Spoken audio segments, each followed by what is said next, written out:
All right, gamers. Gamers? Gamers. Gamers? Gamers. Gamers? Gamers? Gamers. Gaming. It's E3 month, week, year. No, it's not.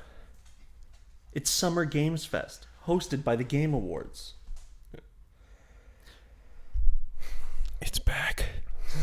The bane of every fucking video game YouTuber ever, and we took an entire week off at the start. The Game Awards? Or E3? E3. The Infinity 3. Because it used to be 3 days, and now it's 3 months. But yeah, so this website.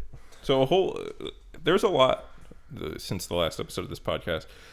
They showed off more of the new Pokemon games. We got a state of play. Oh yeah, we did get a new Pokemon game trailer. Yeah.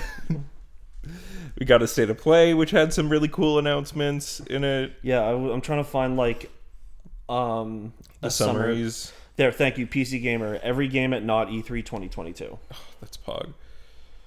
So we could go through with it. It's got it broken down in sections, so it has like state of play. That's great. Yeah. So, so the Pokemon reveal, because wasn't actually part of the Summer Games Fest. It just happened right before. That was just the new Pokemon game. Is once again they are moving away from the classic Pokemon formula, and it is an open world game now. I mean, it still is probably a classic Pokemon, which are like technically open world games. Well, like I saw a good way of calling it, and they called it open zone. Yeah. Where a Monster Hunter game is an open zone.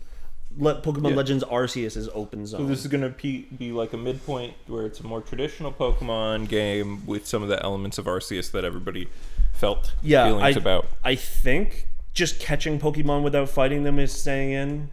Is in the new one. I don't know. It was very quick. I'm sure instead of you have to say up. Up.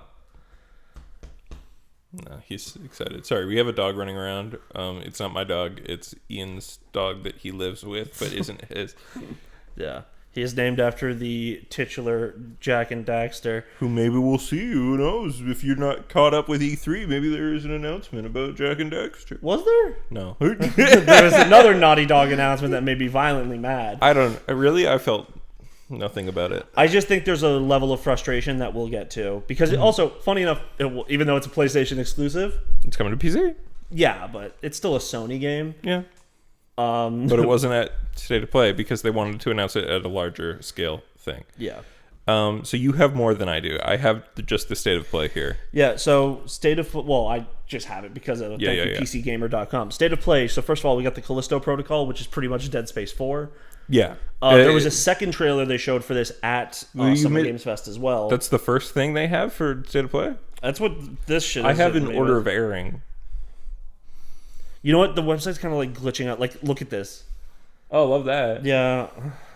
Okay, so Sony State of Play. Callisto Protocol looks great. We've seen it a few other times by now. It was in the big PlayStation PS5 games showcase back in the day. But yeah, it's the new game by the creators of Dead Space. The last announcement we had about this before the current news was that it is no longer set in the PUBG universe, which is great. Oh, the Callisto Protocol? Yeah. You remember? It was initially announced because it's by the same publisher of PUBG that it takes place in the future of the PUBG universe. And now it's not. And I don't really get how either one really could affect the story or lore in any way. Yeah. I know PUBG, it's like, this is a world where like a rich person owns a thing and people fight to the death in it, and it's maybe a TV show. But I think that's also what Apex is. But at least Apex takes place in like the future. Yeah. And in the Titanfall universe. Yeah, I think Apex is like, I believe the Apex games are run by the big evil corporation in the game. Yeah. Silpha Pharmaceuticals or whatever. Dexter, can you just sit down? Sit. Oh, he did it. Way to go, bud. Yeah, you can see his tail on the camera. Yeah. He'll eventually just lie down next to me. So yeah, if you hear noises of dogs with nails that are a little bit too long walking on floors, his nails are weird. They're not like so long that they scratch or anything, but they make noise. They do make noise. And I don't like cutting them because you know sucks. how hard it is to cut No, it's dog's really. nails. I hate it. Yeah, I tried to do it like twice, and I was like, I can't do this. Do you have one of the little machine things that does it or no? No, just the actual like thing. Ugh, hate it. No. Yeah, man. You know what? I said thank you, PC Gamer. I take it back. Fuck PC Gamer. PC Gamer canceled.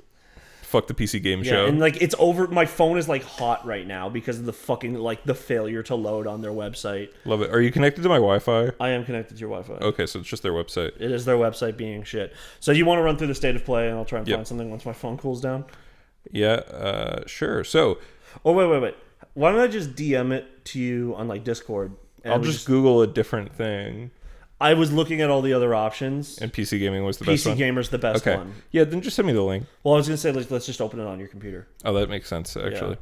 But yeah, so let's do the state of play, because I have that written down. So we talked about the Callisto Protocol. So it was announced to come out in December now, which is great. It looks pretty good. Dead Space 4 by the same creators, but at a different company. Yeah. While EA is trying to have different creators do the Dead Space remake, which looks less good than the Callisto Protocol, but I'll probably still play both. But speaking of, if you remember, the original Dead Space was essentially EA's take on what if we did Resident Evil 4 but in space. And funny enough, Resident Evil 4 remake was announced at this state of play. It was Actually, the first thing that announced. was the first thing, wasn't it? Yeah. Looks great. There's something about Leon's character now. It doesn't look as thoughty as it used to. Yeah, it's the same actor and the same, but in a different outfit. For the model of Leon, It's a similar outfit, but instead of like, because the leather, it looks like a real leather jacket this time. it's more of a bomber jacket this time. It's the same jacket apparently. Oh, really? It's because the jacket they used for Resident Evil 4 is based off of a real life designer jacket that you can buy for like $10,000. And Leon's jacket in Resident Evil 4 was just them being like animeifying it, where it's like it became like tighter on him and like it doesn't like move. But now that they modeled a real jacket into the game that's going to move and be in like It's a little bit looser. he doesn't look as like tight. Yeah, But then that just means here's that undershirt he's wearing, super tight. it's got to be the tightest it's ever been. I got to see Areola. Speaking of Areola, unfortunately, Ada Wong, they didn't get the same voice actress back. Yeah, and they also changed her outfit. Yeah, but it's like It makes looks sense now. It looks a little bit more of like a sweater dress. We only got to see the top. I think it's just going to be a turtleneck, and then she's going to be wearing like Pants? the like black, maybe like the leather pants that she wears in Resident Evil 6. I want to see her in a dress. Maybe give her a few outfits. But I think it'd be weird to not have her in a dress at all. I think making it more of a sweatery dress makes sense. I think they're doing winter. what they did with Jill in Resident Evil 3 to Ada in Resident Evil 4. Where, if you're not familiar, Jill in Resident Evil 3 wears like a tube top. She wears a tube top and a skirt. Yeah, like an actual like mini skirt. Yeah, and like stupid ass boots. And then in the remake, they put her into like a similar outfit, but it's a Henley tank top. Yeah, with like a white but with undershirt black, underneath, and then just like black jeans and like some combat boots. And it's like it actually is just looks so. They're both good outfits. But then they also modified the original outfit, though. I think the original outfit, hot take, the original outfit cements the game as taking place in 1998 more. I think the original outfit. Okay. The fact is that the way she is dressed in Resident Evil 3 Remake is like a woman with PTSD who is preparing to leave the city. Yeah. And then, but how she's dressed in original Resident but Evil I think 3 she was is a woman with PTSD who was about to go out and get fucked. Yeah. Yeah. So.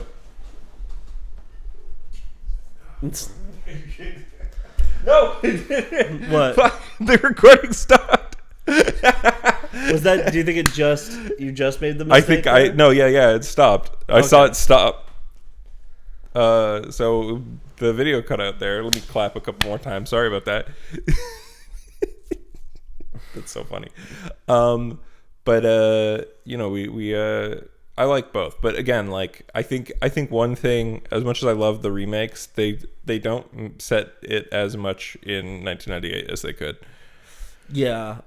We also got to see the newest trailer for Final Fantasy 16. I think we also got a release date. Yeah, a release window. It's coming out summer 2023. Summer 2023, which is about right. A year from now. Yeah. Like we should see a lot more of the game. A lot more action. We saw health bars, which means you're allowed to get hype for your rules. Oh, gameplay. Yeah, not just gameplay. We saw health bars. We saw HUD elements, which is what you said before, and I was like, it can still be gameplay if they turn off the HUD elements to make the gameplay look a little nicer. You're like, no, I need to see a HUD. Yeah, no, I did say that. You are correct. Yeah. No, it's that I said I would like to see the HUD. This was when we were talking about Kingdom Hearts 3. Is that without a HUD, it still feels like fake and scripted, but when a HUD's there, it makes me go like, oh, I'm in control. Yeah. Yeah. I think the health bar system was weird, like how it looked like a fighting game at one point. Well, because you're gonna have kaiju battles, yeah, as the summons, which is interesting. It seems to be based more on the summons than before. In this game, there's been an emphasis on them in both trailers, including like a character who sounds villainous based on their voice acting, saying, "I am going to awaken you, Ifrit." Yeah. Also, Ifrit. Yeah, Ifrit. Yeah, whatever. However it's supposed to be said. Yeah, and Phoenix is one of the main characters in the first trailer. As soon as Ifrit shows up, it's like, oh, villain. Yeah. That's bad. Ifrit, depends on the game. Sometimes he's good. Yeah, so I think this, but like in the previous Final Fantasy games, you got to tell me because I haven't played any of them. Well, summons were just like pretty much a spell you got to use, right? Yeah, so summons and then in 15 usually they were random and chances. Yeah. But in this one, it looks like that you are playing as avatars. Yeah. For them. So in lore, in a lot of Final Fantasy games, there are people called summoners, and they're special people that can do summonings. Sometimes there's just like... So in FF7, for example, it's just a fucking materia. There are materias that are summon materias that summon gods. But in like 10 and 9 and 6, summoners are special people that can do special things. But yeah, so that's like a whole thing. So this seems to be more that like summoners are the gods, the beasts or whatever. Yeah. Like they transform into them. Like I think the little brother character who we saw more in the first trailer than this is the Phoenix one, and he dies. Mm-hmm. And then there's the time skip, which we can tell because the main character goes from having no beard to having a beard, which is like classic bad things have happened to me. Yeah. In stories. Final Fantasy 15. Yeah, exactly. He comes back and not just Gladius. Gladius has beards. Yeah, so anyway, like can't wait to see more. Can't wait to like get closer to that release date and get like, a solid number. It looks really great. You can really tell in the gameplay that we see that they got the combat director for Devil May Cry 5. Mm-hmm. You see, he's hitting things. He's doing air combo. We love an air combo. They announced that Spider-Man's coming to PC, which is cool. I did a long yell at Ryan. If you play this game with a fucking mouse and keyboard, you're dumb.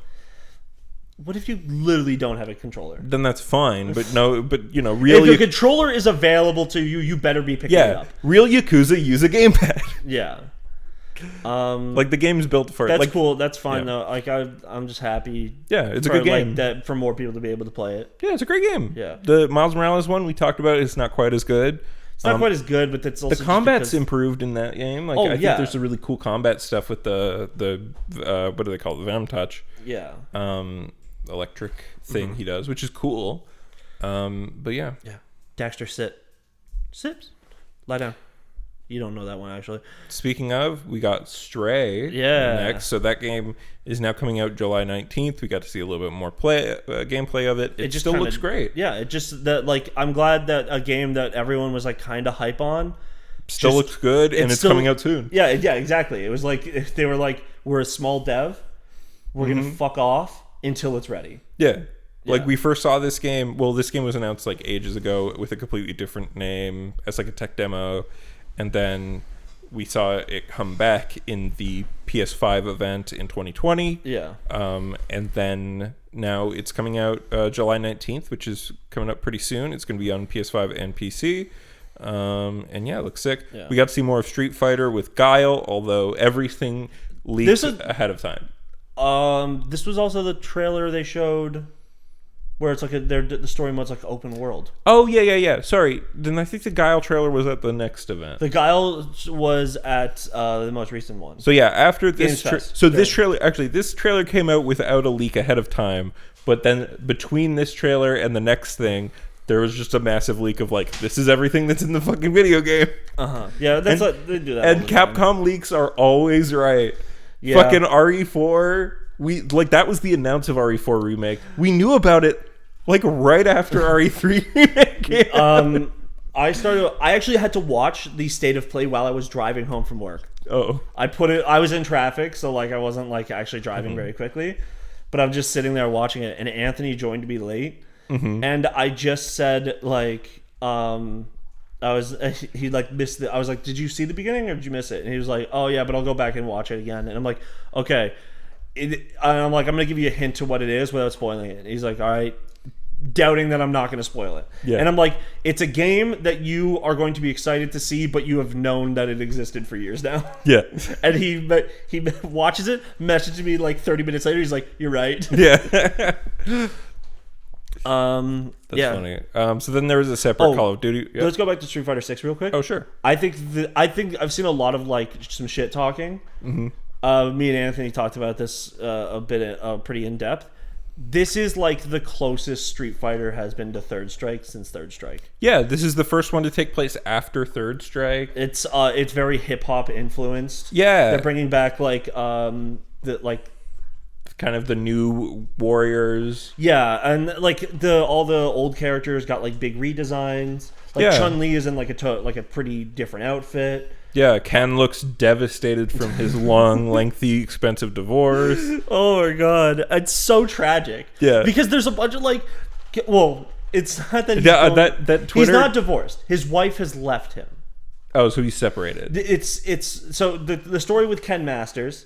Yeah, Ken Masters, Ryu's like exact best friend clone / rival. Yeah, best friend / rival, like his, not like his Vegeta, but like his Krillin. Yeah, where it's like he's not as good, but he is still good. He, after Ryu has like found Nirvana or whatever via the story that's been going on, and that's why he has like his beard now.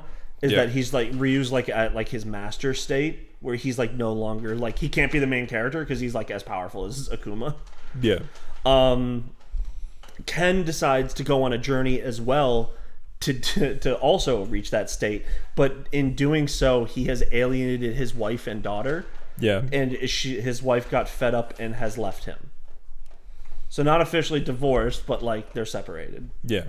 And it's just like, also because of that and his like despair, he now struggles to do his moves. Like he can't do like it's like the Shoryu PP or something. I don't know. It's like Ken's special Shoryuken which has like the flame effects. The Shoryuken. Yeah, he can't do it anymore. Yeah.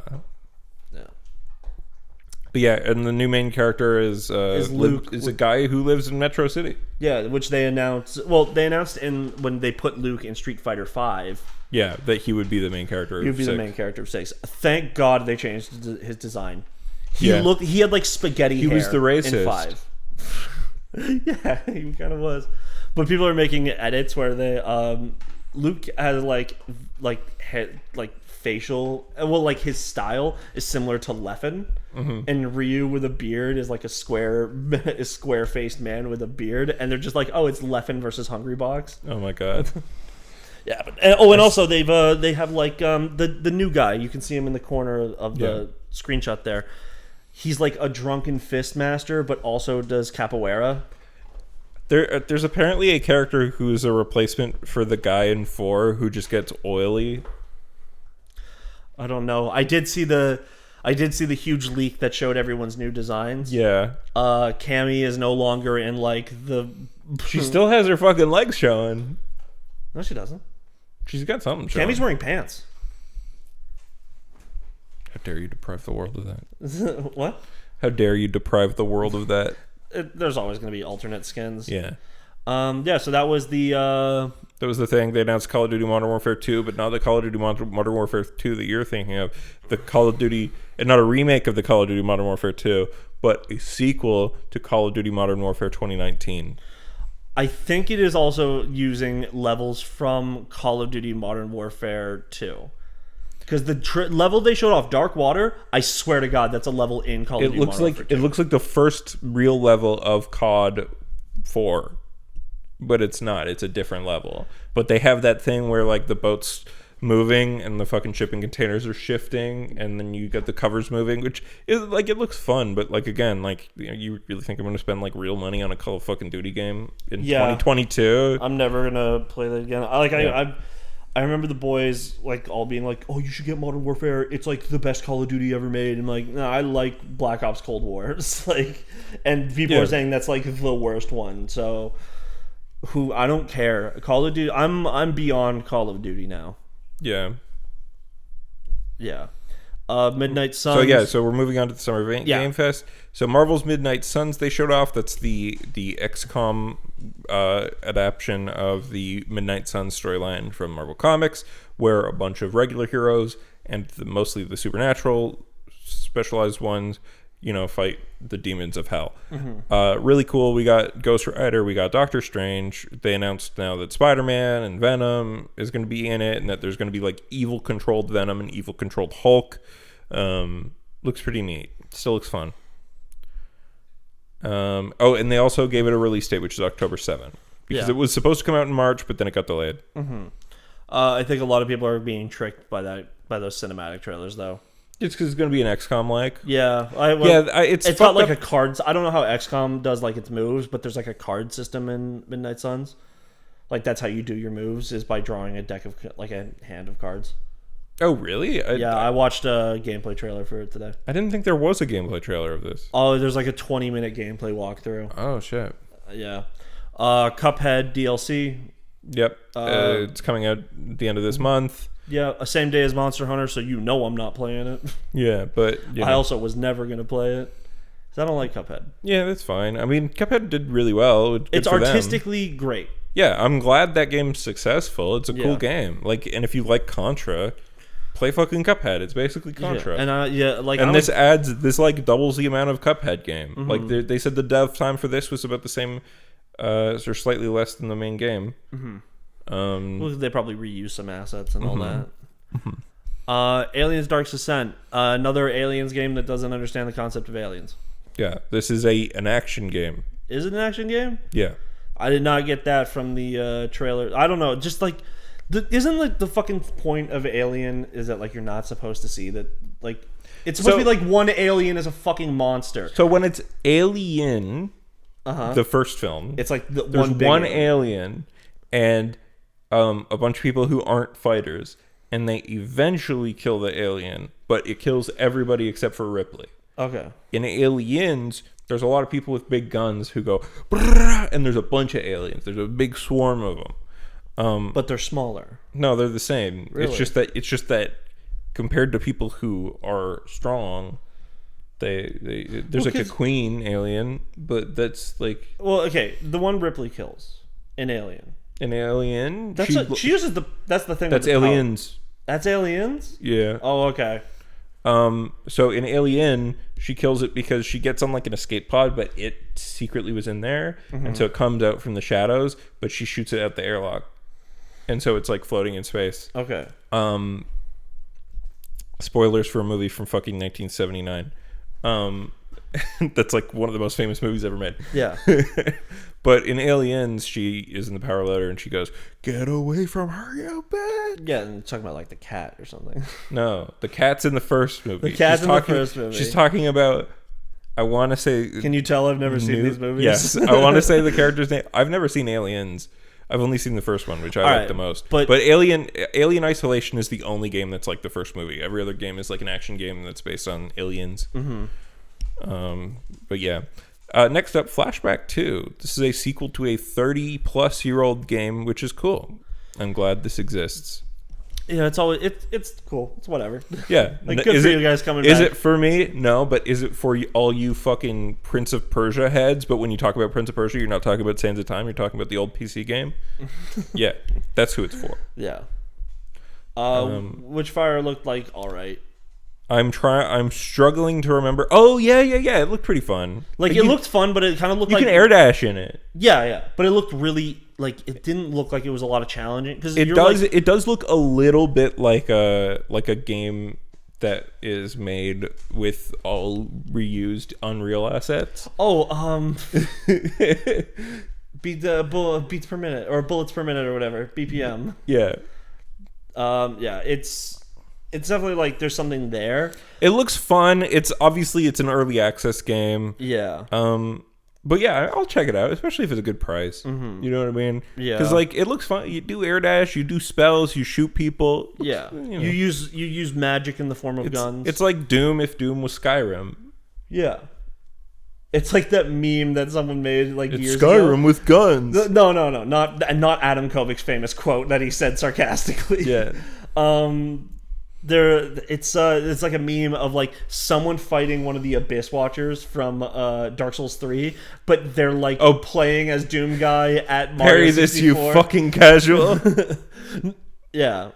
All right, so now we got Fort Solis. This looks cool. This might be one of the first games that when I looked, like they had the poster come up for it at the end. Yeah. Or like the stinger or whatever.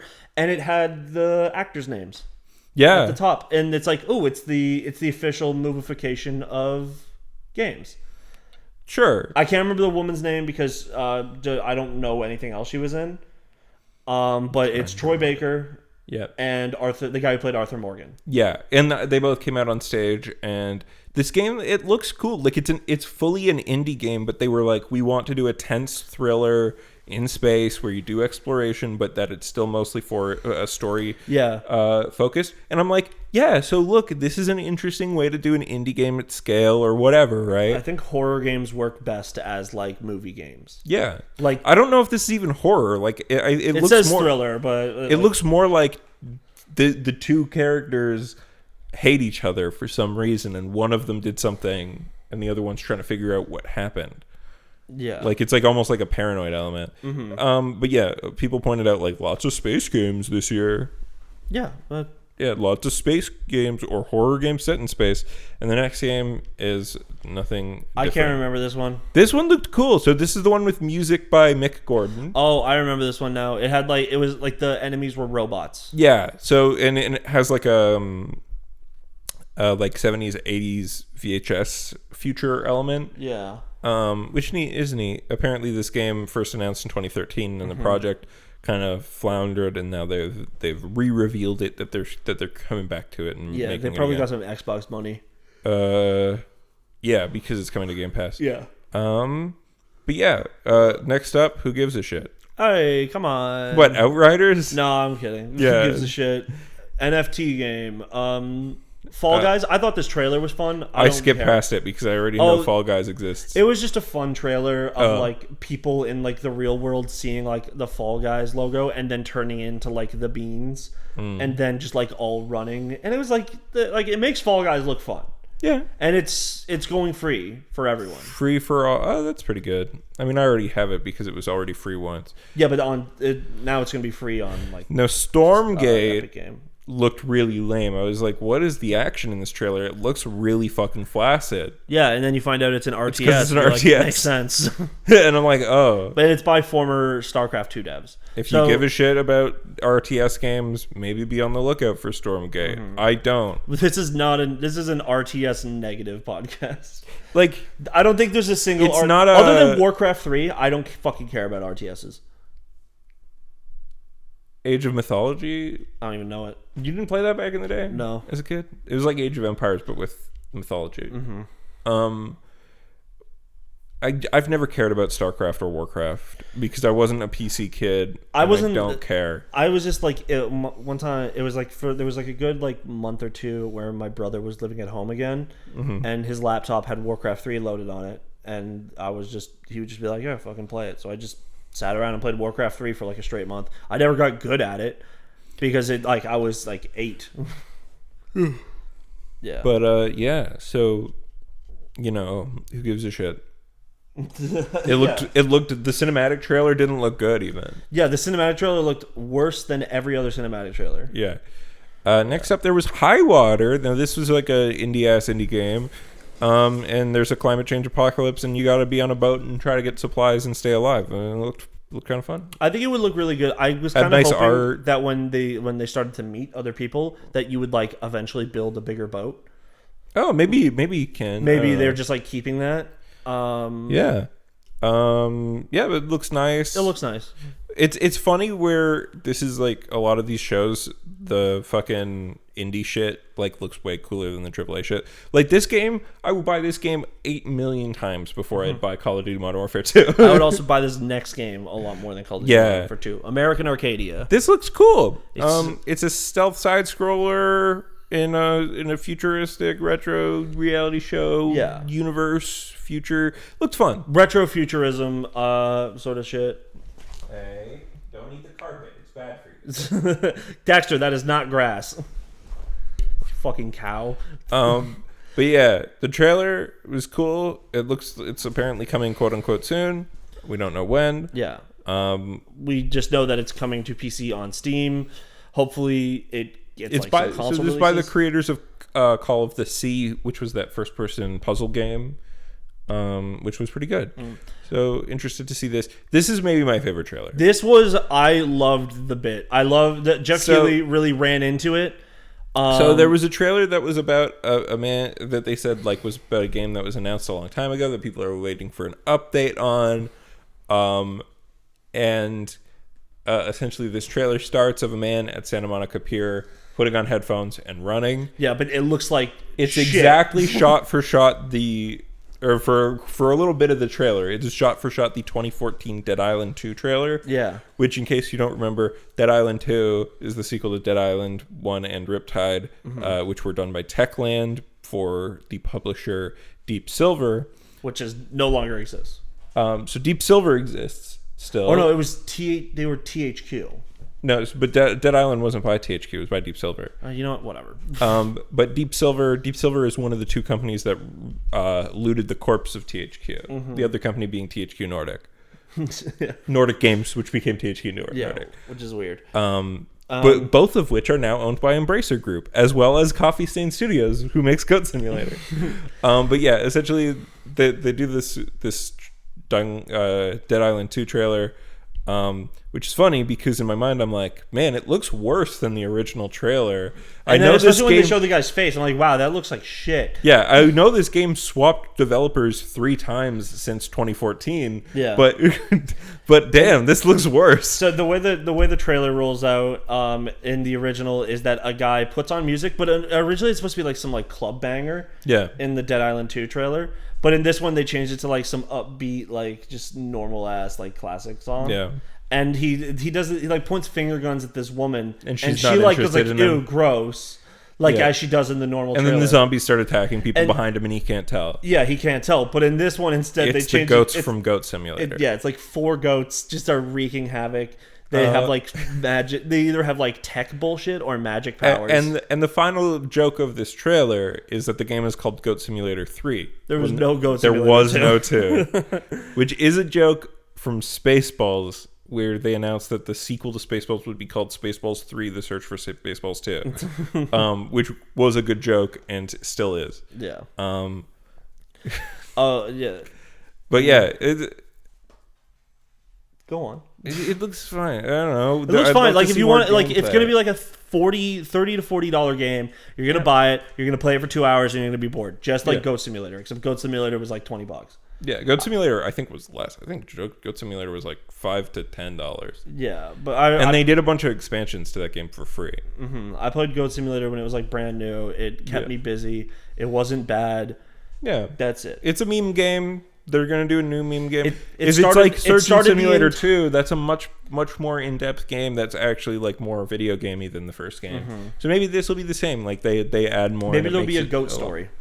Yeah, or just like more funny things to do, like a Simpsons Hit and Run. you know. That was actually the best part about Goat Simulator is like the first area you like load into is just like you kind of just like look around. Yeah. And there's just tons of like secrets to do. Jokes and fun stuff. Yeah. And then so we got Neon White. So this is the release date announcement trailer. It's coming out June 16th, which is very soon. It's like this week. Which is good. I played the demo for this game and fucking loved it. Yeah. This game, if you don't know, is by the creator of Donut County. Which is an odd way like step to go next.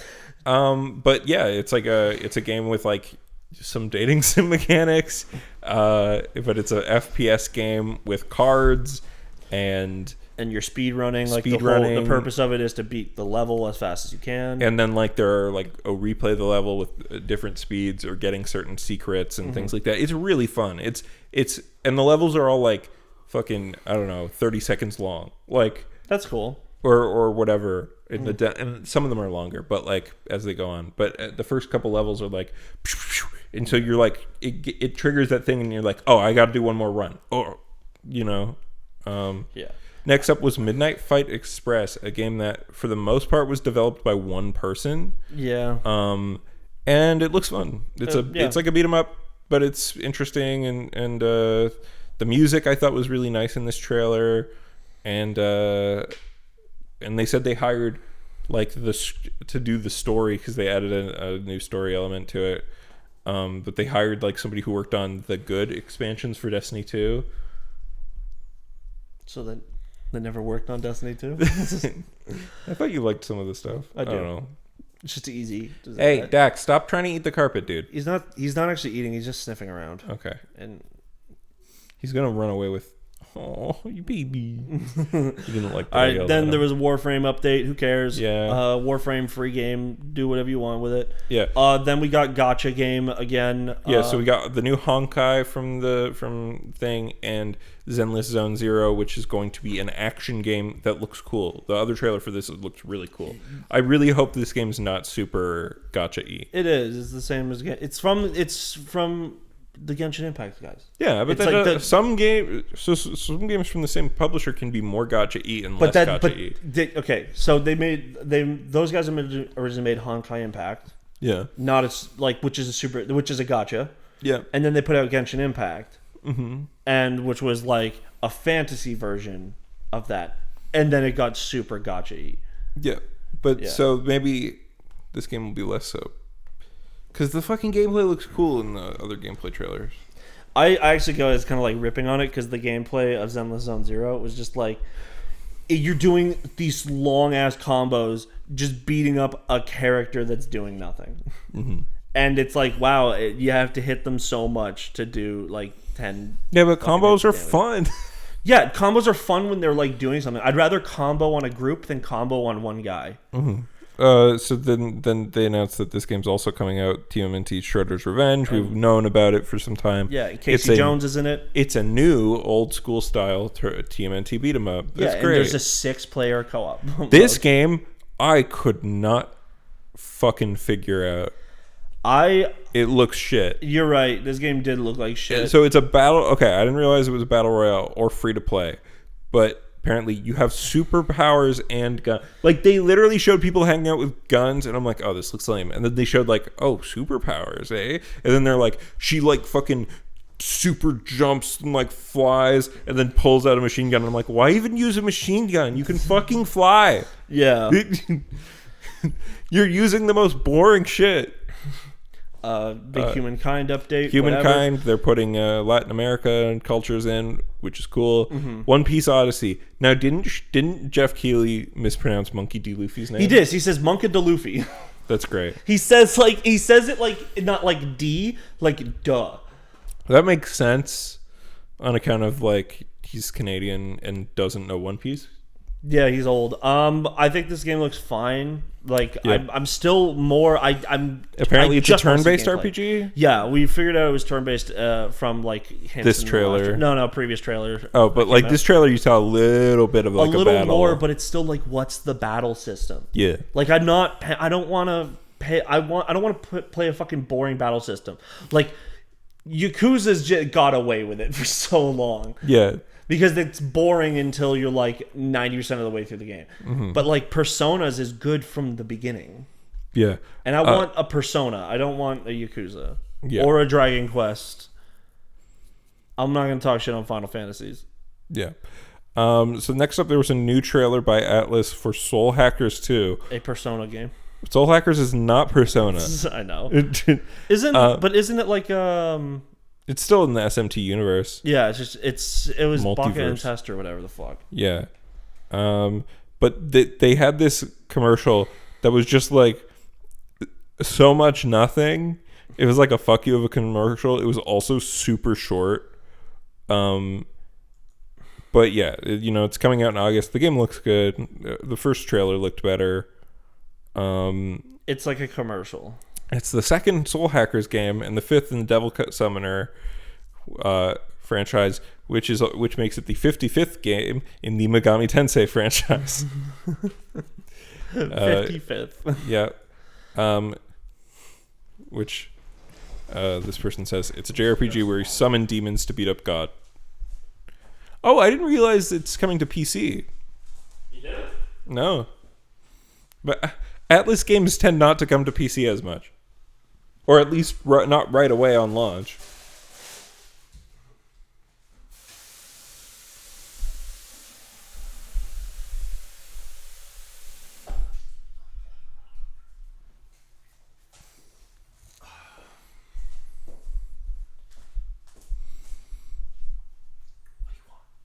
What do you want? Come here. Stop standing over there like a weirdo. Next up, we've got Metal Hellsinger, which it's BPM, but probably going to be made better. So I was like, man, this game looks super cool if it was a different genre of music, because I really don't like metal that much. Well, I do. I just don't care. You just don't care about. I have no rhythm. It's like I like rhythm games, so I have great rhythm. Yeah, but rhythm like games for me is like if I have to use more of like visuals. I can't actually.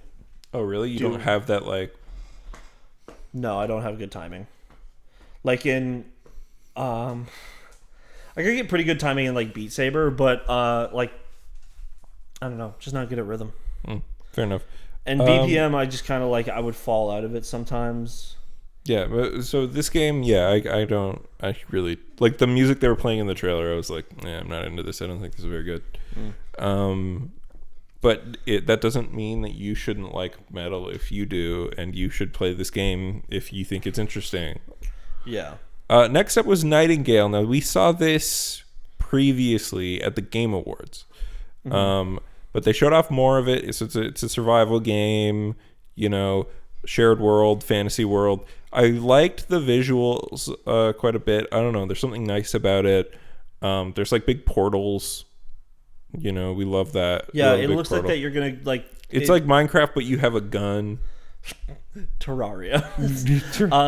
It's not like Terraria at all. Because it's a fucking first-person game. Yeah, but Minecraft with a gun? Terraria. I thought that was Starfield. No, Terraria has guns. Star Stellaris. No, you're close. It's Space Terraria. That one game that's Space Terraria. I think it's Starfield. Is it Starfield? Yeah. Hey, speaking of Starfield, there's Garfield. Yeah, whatever. Like, I think fine. If the vibe I got from the first trailer and then even more from this one is that you're going to start in like standard like video game like progress shit, where you're going to start in a world and it's just going to be like a grass open field, and then you're going to build up an area there, and then rebuild the teleporter, and then go to a different realm. And there's a card game element here. Yeah, that's probably how you choose which realm you go to next. Yeah, there's a few different elements of it, I think. But, I don't know. It could be fun. Yeah. Especially if it's not full price. Speaking of fun, but also could be, Saints Row. I haven't actually. I downloaded it last night, but I was pretty drunk and distracted, so I fucked around with it. I made a hot girl. You can uncensor nipples. Yeah, I saw that in the trailer. It looks like you can uncensor dicks. I didn't make a man, so I didn't see a penis. Well, did you see vagina? No. Oh. The vagina stayed censored, but you can uncensor the titty. You know what they should? You know what the option should be called? What? It should just be like Tumblr on or off. Female presenting nipples. Oh yeah. No, it's called modesty. And you can change it so that you've got different censorship. So it's not just the blurry. You can have it be like little logos that they have or whatever. Okay. Or like a big thing that says censored. Which is cute. You got to get the parental advisory sticker for one of them. That'd be so funny. Warhammer 40K, who cares? Yeah, it's like, Layers of Fear. It's Unreal 5. Very pretty game. I don't care for these people. Yeah, I didn't care for it either. Gotham Knights, I don't care. Nightwing is in it, and he doesn't say a single funny thing in the entire trailer. Yeah. The Quarry, the game's out. The game came out in 2 days. I think this trailer though was really cool. It makes me actually interested in the game.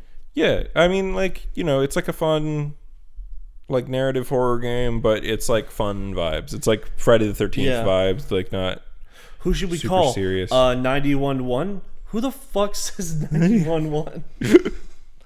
And then the thing that annoyed me. Okay, because Neil Druckmann was on the stage. I wasn't that annoyed. I don't fucking care. I just think it's so unnecessary. Like when I don't know if we got in arguments about remasters before. Yeah, but it doesn't need to be remade. This is just such a waste of effort and time and money. Because Last of Us Remastered already exists. Now, with that being said, if we go to we can't stop this from being made because it exists. If I'm going to talk about it. Yes, the comparison they made, it's very beautiful. They're still using the same legitimately what they showed as the PS5 remaster version. Yeah. I thought that's how the game already looked. Yeah, it's like how I remembered it looking. Yeah.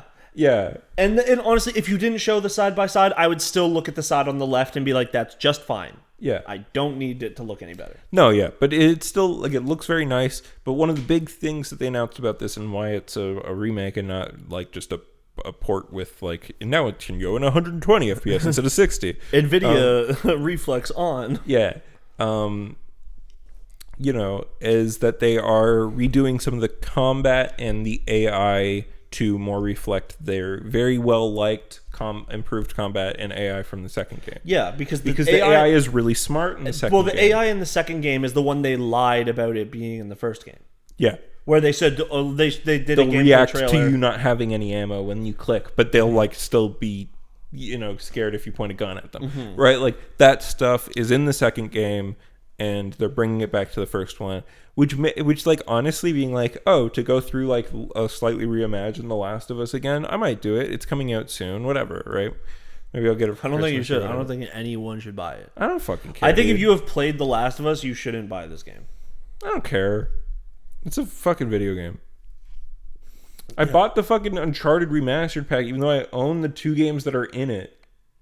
The new PS5 Uncharted. Yeah.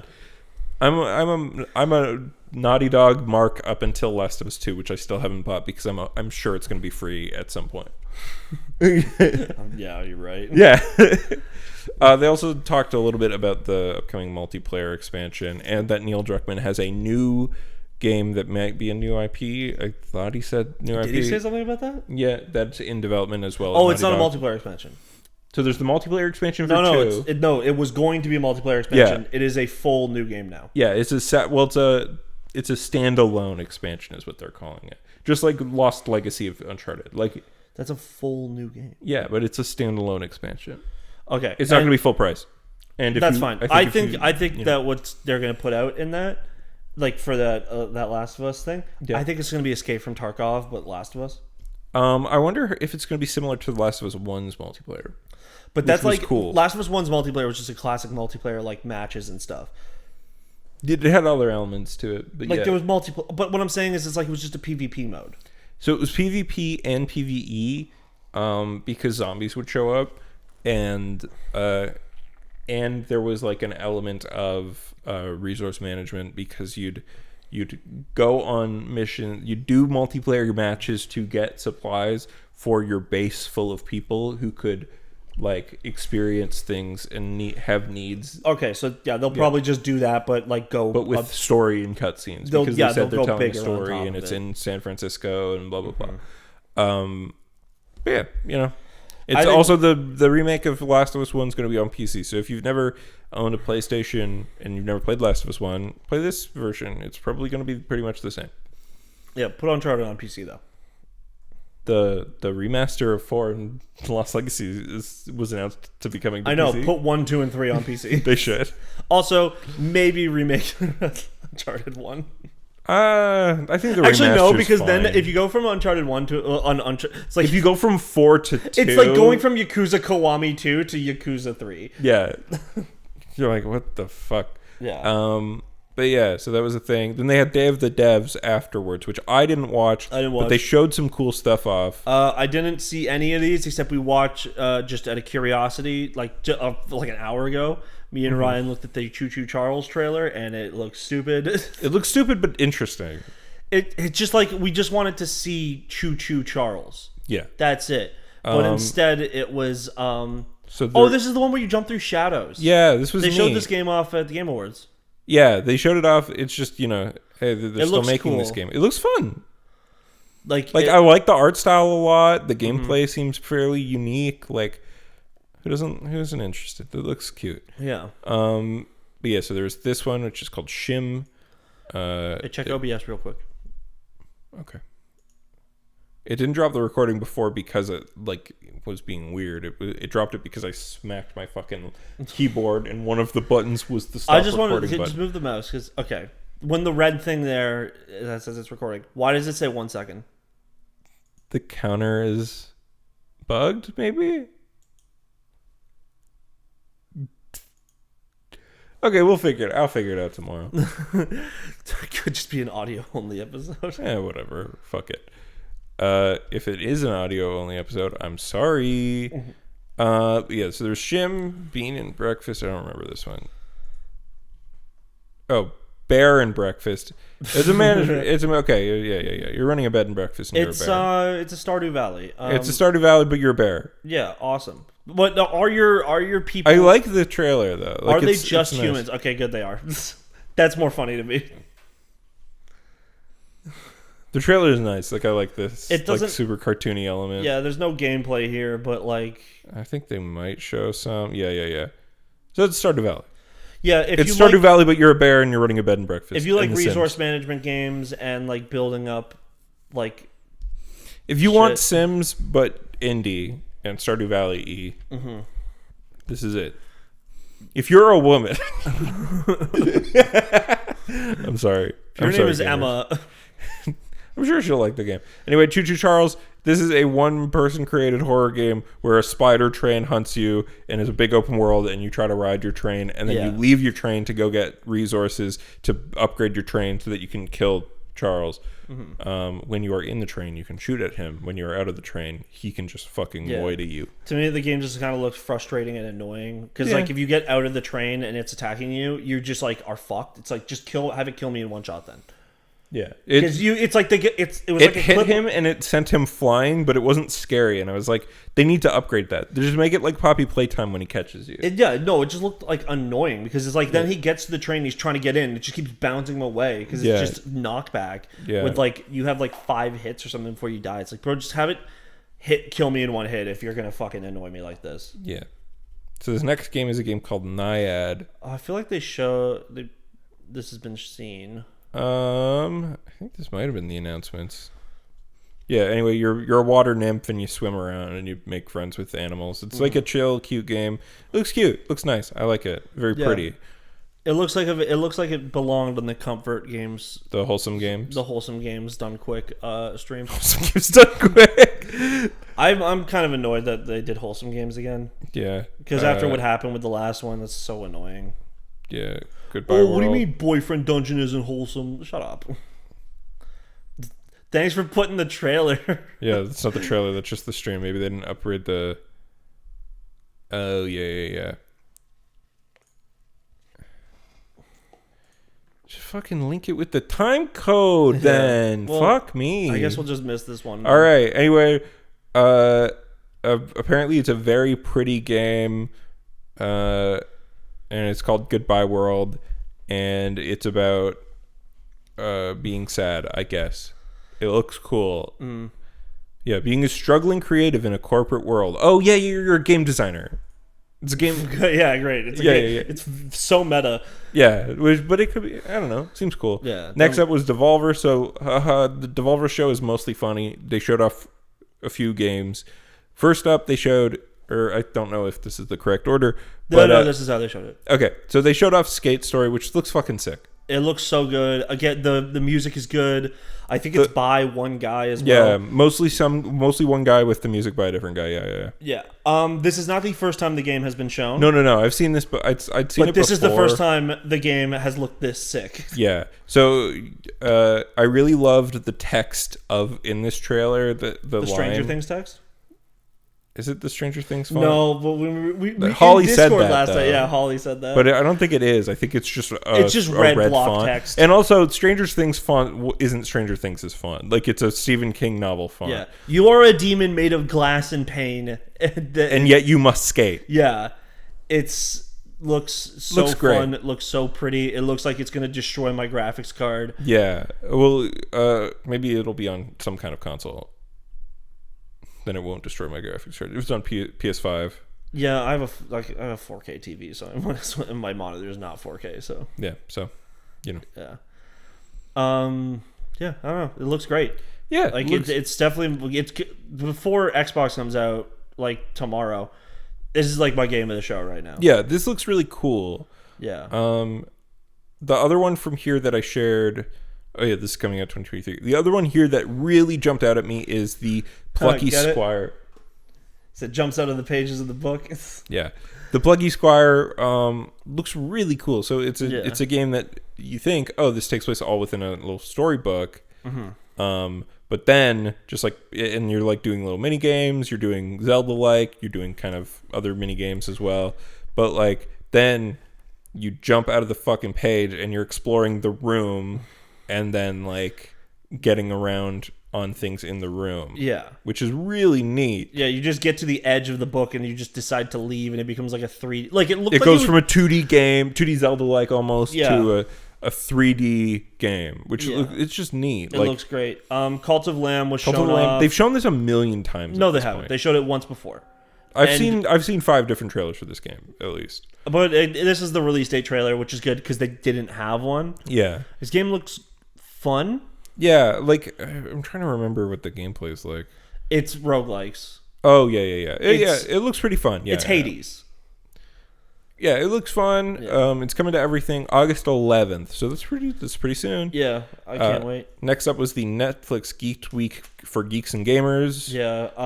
So there was a trailer for the Dragon Age anime. There was like a little teaser for the new Castlevania, which is going to star Richter. Which means that Trevor and Sifa fucked hard. I mean, famously they did. I know, I watched the show. The first episode of the 3rd season. Yeah, but also, he is Trevor's grandchild in the games too. Or great. Yeah, doesn't Trevor, isn't he not shown in the games or something? No, he's only in 3. He's only in 3, okay. Yeah, he's in Castlevania 3, but Castlevania 1 and 2, it's Simon Belmont. Is Simon older? Simon is... Who's the first Belmont we know of? That is a game protagonist. The oldest one? Yeah. Christopher, in the 11th century. Okay. I want to say. And then from Christopher, what's the order? So there's, I think... Okay, maybe I could be wrong. There's a weird order. All the most important ones, the people you know...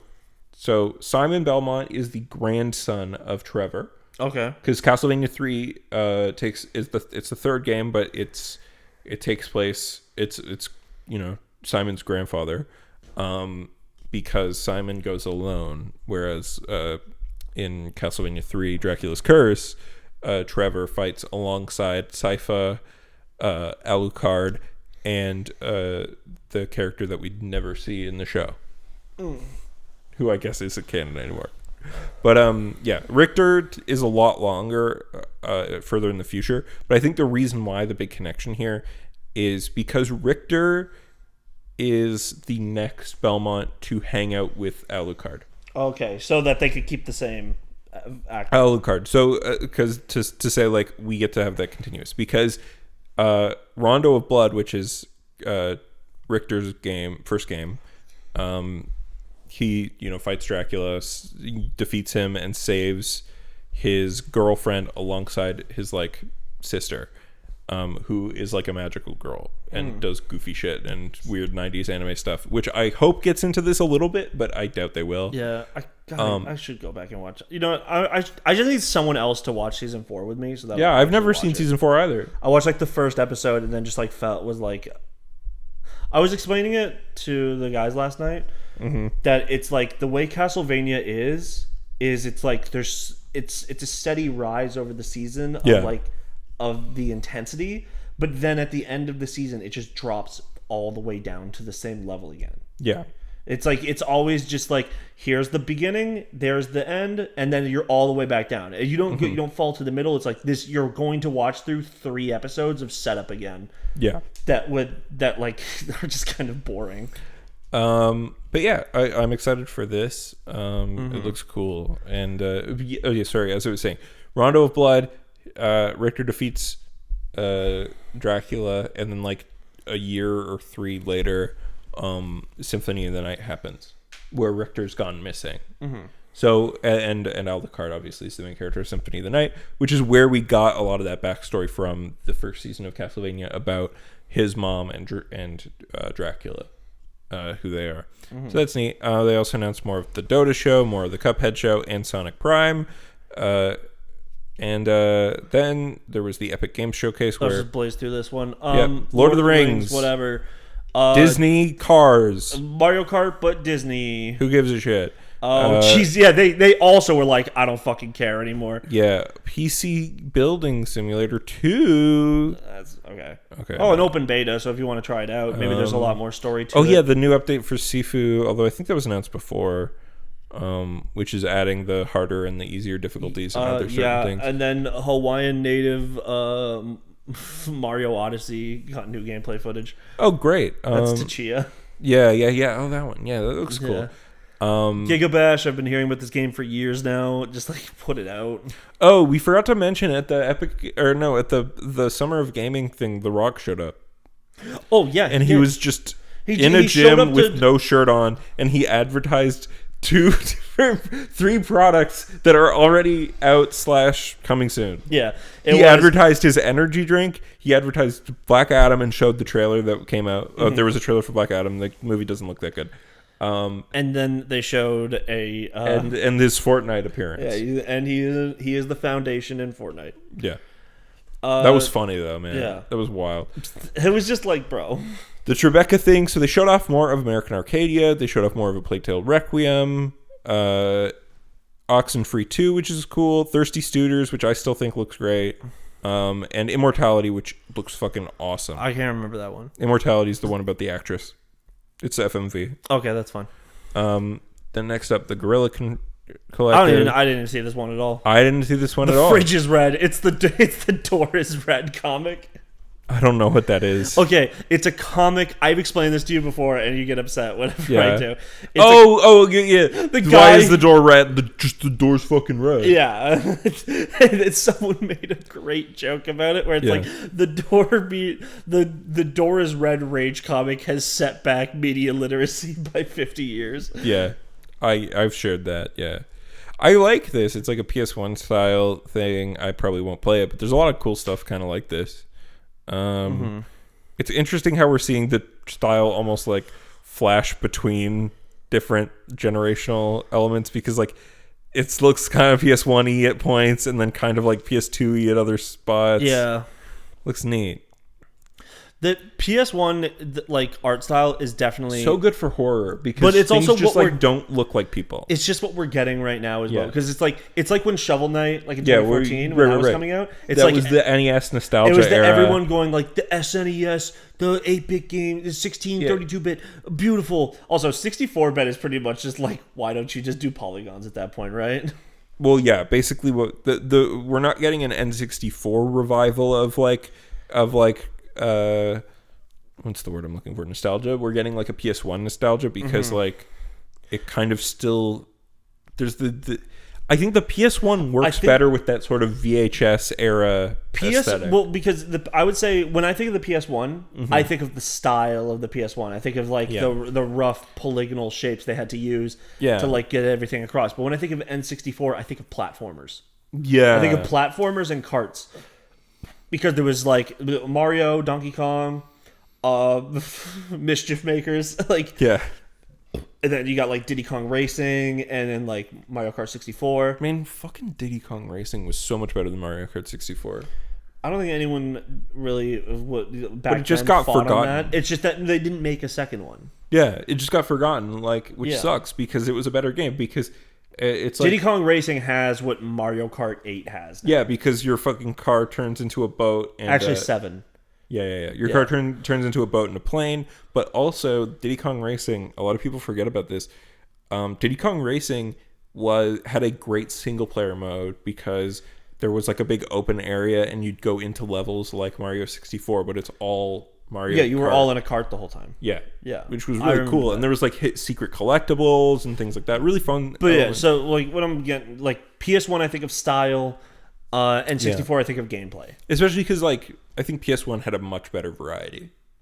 Like because they had to make new franchises where the N64 was just like we're going like don't get me harder. wrong, like obviously the N64 Zeldas and Mario 64 like changed Star Fox things. Star Fox 64 like those changed things really big. There was no Metroid on N64. You're right, because Fusion was originally supposed to be on N64. That would have been cool. Fusion's a good game, but people hate it. Yeah.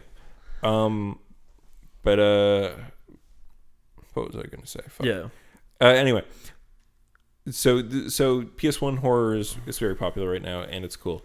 What is this? This is a thing called Ugly. I need to mute that.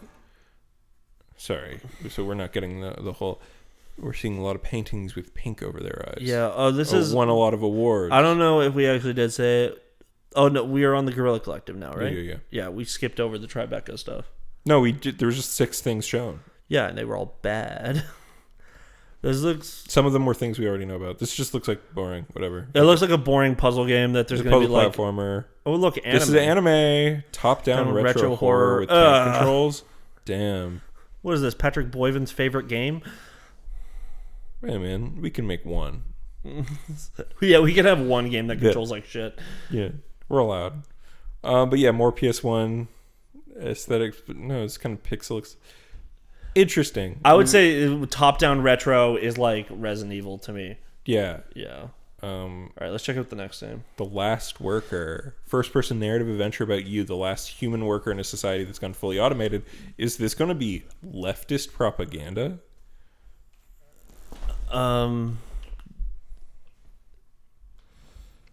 Okay, wait. Is it like last human? Like you're just the last worker? It's not like the last humans human are extinct worker or anything. Yeah.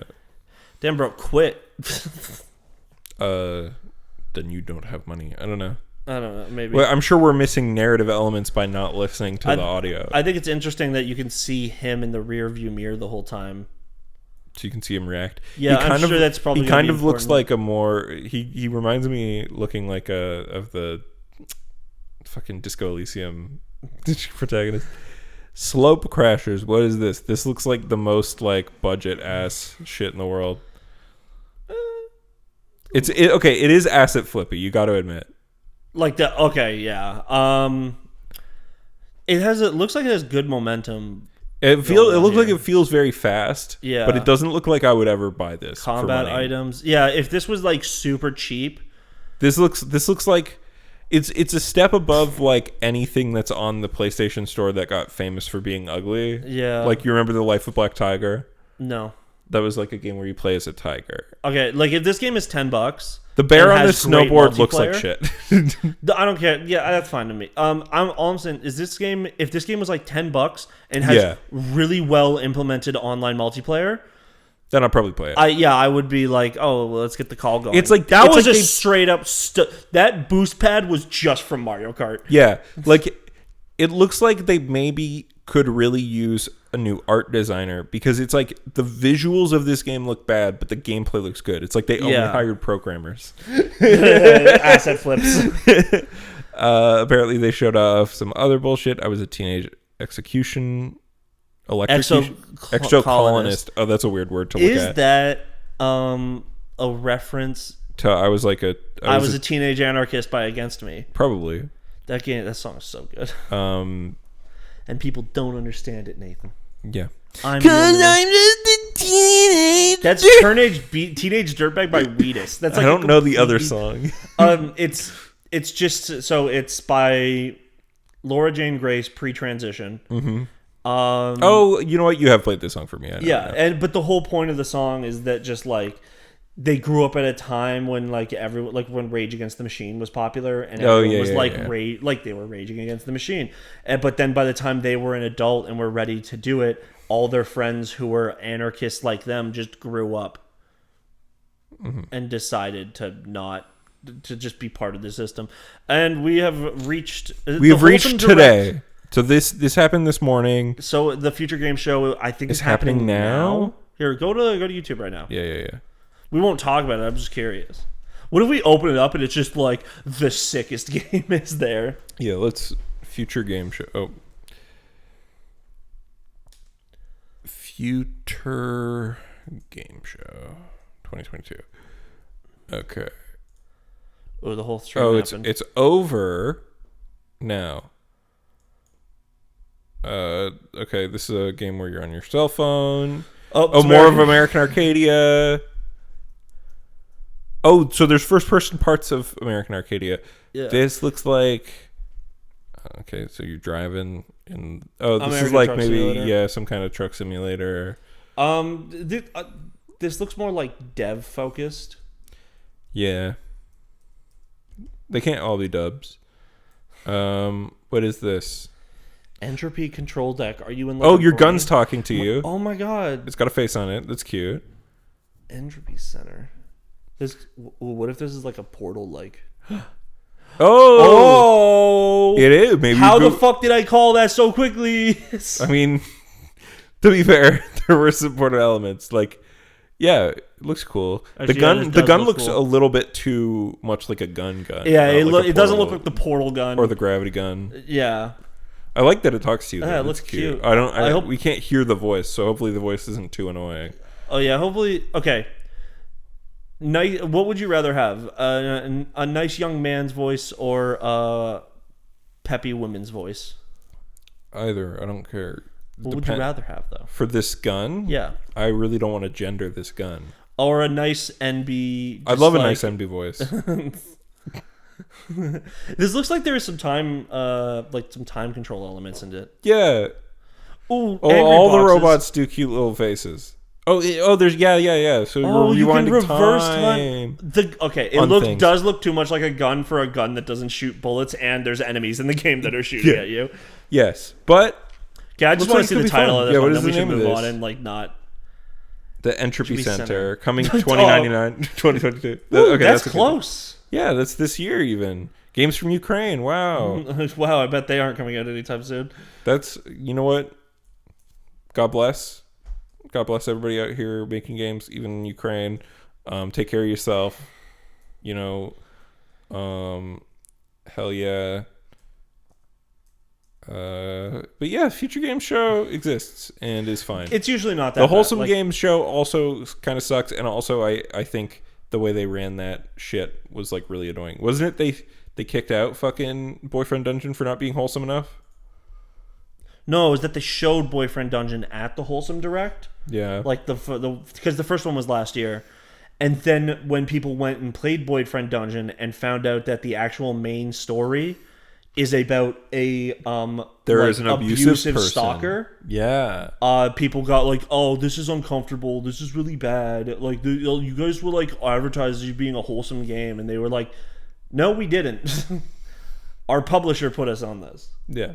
Like and then like Octopimp got like a bunch of like angry tweets because he voiced a shitty dude. Because he voices the asshole, and it just that really sucks. That does suck. Anyway, also the concept of wholesome games. It's like, what does that even mean? Yeah, it's like, it's everything looks like Stardew Valley and everything's cute, even though there's like a bunch of side stories in Stardew Valley where it's like, this guy's an alcoholic or he beats his wife or something. Or like, you know what? Instead of wholesome games, if it was like non-violent games direct. Yeah, that would be better. Because as much as I was like making a joke last night when we were on the Discord call, where I was like, no, because you were like, that's barely a game when it's a narrative game where you make choices. And I'm like, yeah, games are only games when you do violence to somebody. Yeah. And I'm pretty sure I was just like, yeah, absolutely. But like, you could, the medium has so much potential. It doesn't need to be narrowed into only having violent game. But I get it. Shit happens. Anyway, so Xbox and Bethesda's tomorrow. So let's make some. So these are the games that we haven't seen in a while since their announcement. There's a list here that they have on PC Games Magazine website that they think that's different. This is PC Gamer. PC Gamer, whatever, same shit. Or who cares? Yeah, PC Gaming, PC Gamer, PC Games. Yeah, who gives a shit? I don't remember what Avowed is. I think Avowed is the Elder Scrolls by the Obsidian. The fantasy. Well, I love Obsidian. Yeah, I think like Fallout New Vegas is the best Fallout game. Yeah, so this is that like Skyrim-esque game that they announced by Obsidian some time before. Apparently, I didn't know this about this when they announced it. Apparently, it's set in the same universe as Pillars of Eternity. I want to see the gameplay before I really want it. Yeah, there was no gameplay. They showed this years ago. If they show off something new, I would like to see it. They showed this off years ago, before the Bethesda purchase. All right. Apparently there are some snippets of gameplay out there. I don't fucking care about Elder Scrolls 6. Yeah, Elder Scrolls 6, but we're almost certainly going to see something of it. I don't think so because we haven't seen actually that much of Starfield. But that's coming out this year, isn't it? Or no, it just got delayed into next year. It got delayed. They lost the November 11th release date, which people were then making a joke that God of War Ragnarok should snipe the date. Yeah. I don't remember. I don't know. God of War Ragnarok still coming out. Everwild, that's the one by Rare. I think it's an MMO. Yeah. Fable is what I do want to see this year. Yeah, they announced that there's going to be that new Fable, but Everwild is the new Rare game. It's whatever. I mean, Rare's not Rare anymore. Yeah, they're a different company. But Fable, you can't even say official trailer. All it is a fairy. It's a reveal trailer. It doesn't feel like a reveal to me. It feels like a teaser. It's a title reveal, dude. Like it's like nothing. Why you gotta be mean to me? Yeah, I don't know. Don't say dude. That's like saying buddy. I'm sorry. I did like the review where I was like, what's this fucking stupid shit? Oh, look at the fairy. But she gets eaten by something, demo. right? She gets eaten by a toad at the end. She's like, it's very... Which is kind of what Fable is. Fable is basically Shrek. Fable I was about to say that. It's the fucking part from Shrek 1 where she's singing with... and the birds explode. The bird explodes. I hope we see something this year. Yeah, I hope we see more of this. This was announced ages ago. It's being developed by the Horizon devs. No, I didn't. Guerrilla Games? No, the Forza Horizon devs. Oh, okay. I'm sorry. I don't care about Outer Worlds 2. I mean, this trailer was pretty fun. Yeah, no, it was fine, but I want to see actual. I want to see more gameplay. I really liked the first game a lot. It's the only game in the Skyrim Fallout likeness first-person RPGs that I actually liked long enough to finish. And it's a very short game, which I really liked. I never played the DLC, but I might get around to it one day. Yeah, I never finished the first one. I like the game. Maybe I'll also do that one time when I'm out of games to play. But I kind of want them to step a bit away from the fall. It was too Fallout-esque where my choices really didn't matter that much. Or also you didn't some of your choices mattered more than others. I kind of wish there was not I understand this is probably what people don't want, but how did you the first town? Yeah. The cannery or whatever. How did you resolve that situation? So the first town, I still ended up giving the energy to the people who left. I gave the energy to the town, but under the condition that the guy running the town into the ground would leave, and the deserters would move into the town and become the new leadership of the town. Maybe I did do that. I don't remember. But it's the only reason why I found that out is because I went with one of the options and was like, I don't like how this turned out. Yeah. And then I reloaded a save and I walked around a bunch. I wish there was Yeah, because there are like you always get like a new companion per zone you go into, and I wish Pavarti was there, and she was like, maybe just be like, I wish we could resolve this in a way where like the deserters would come back and the town would still get the energy. Yeah. What'd you do for the second planet where there's like a much more complicated situation going on? Is that the one where there's like the rebellion happening, and like the guy who's leading the rebellion is like, I want the printing press to be operational or whatever? Yeah, there's like, because I got that essentially where I mediated the version where like the good things happened, but I, in return, had to kill the leader of the rebellion because he like sucked. I had to kill. Yeah, I think I had to either kill him or get rid of him somehow, so that his number 2 in command, the one who actually cared more about like the people, took over, and then we took over the town. Yeah. I still did the negotiation thing, but I basically like. Oh yeah, I did it all non-violent. Other than killing the fucking previous leader, I did most of it non-violently, which was fun. I liked it. I really liked Outer Worlds. Again, like not a huge game, fairly indie, small in scope. But the second game being bigger in scope, hopefully doesn't make it less good. But yeah, I'd like to see a little bit more of it. Obviously, I'm pretty sure I know what the gameplay is going to look like. I would like an open world, like more open. Like instead of it being like open zone. Yeah, the term I used earlier that's coming back to help me out here. You want it to be like you get your spaceship and the fly to the next planet. No. Deal. No, like there was like 6 zones or something. Yeah, but 3 of them were on like one planet. Yeah, but like they didn't feel very big, and they felt kind of like empty. Like they were like, if you're not in the town, you're not doing anything important.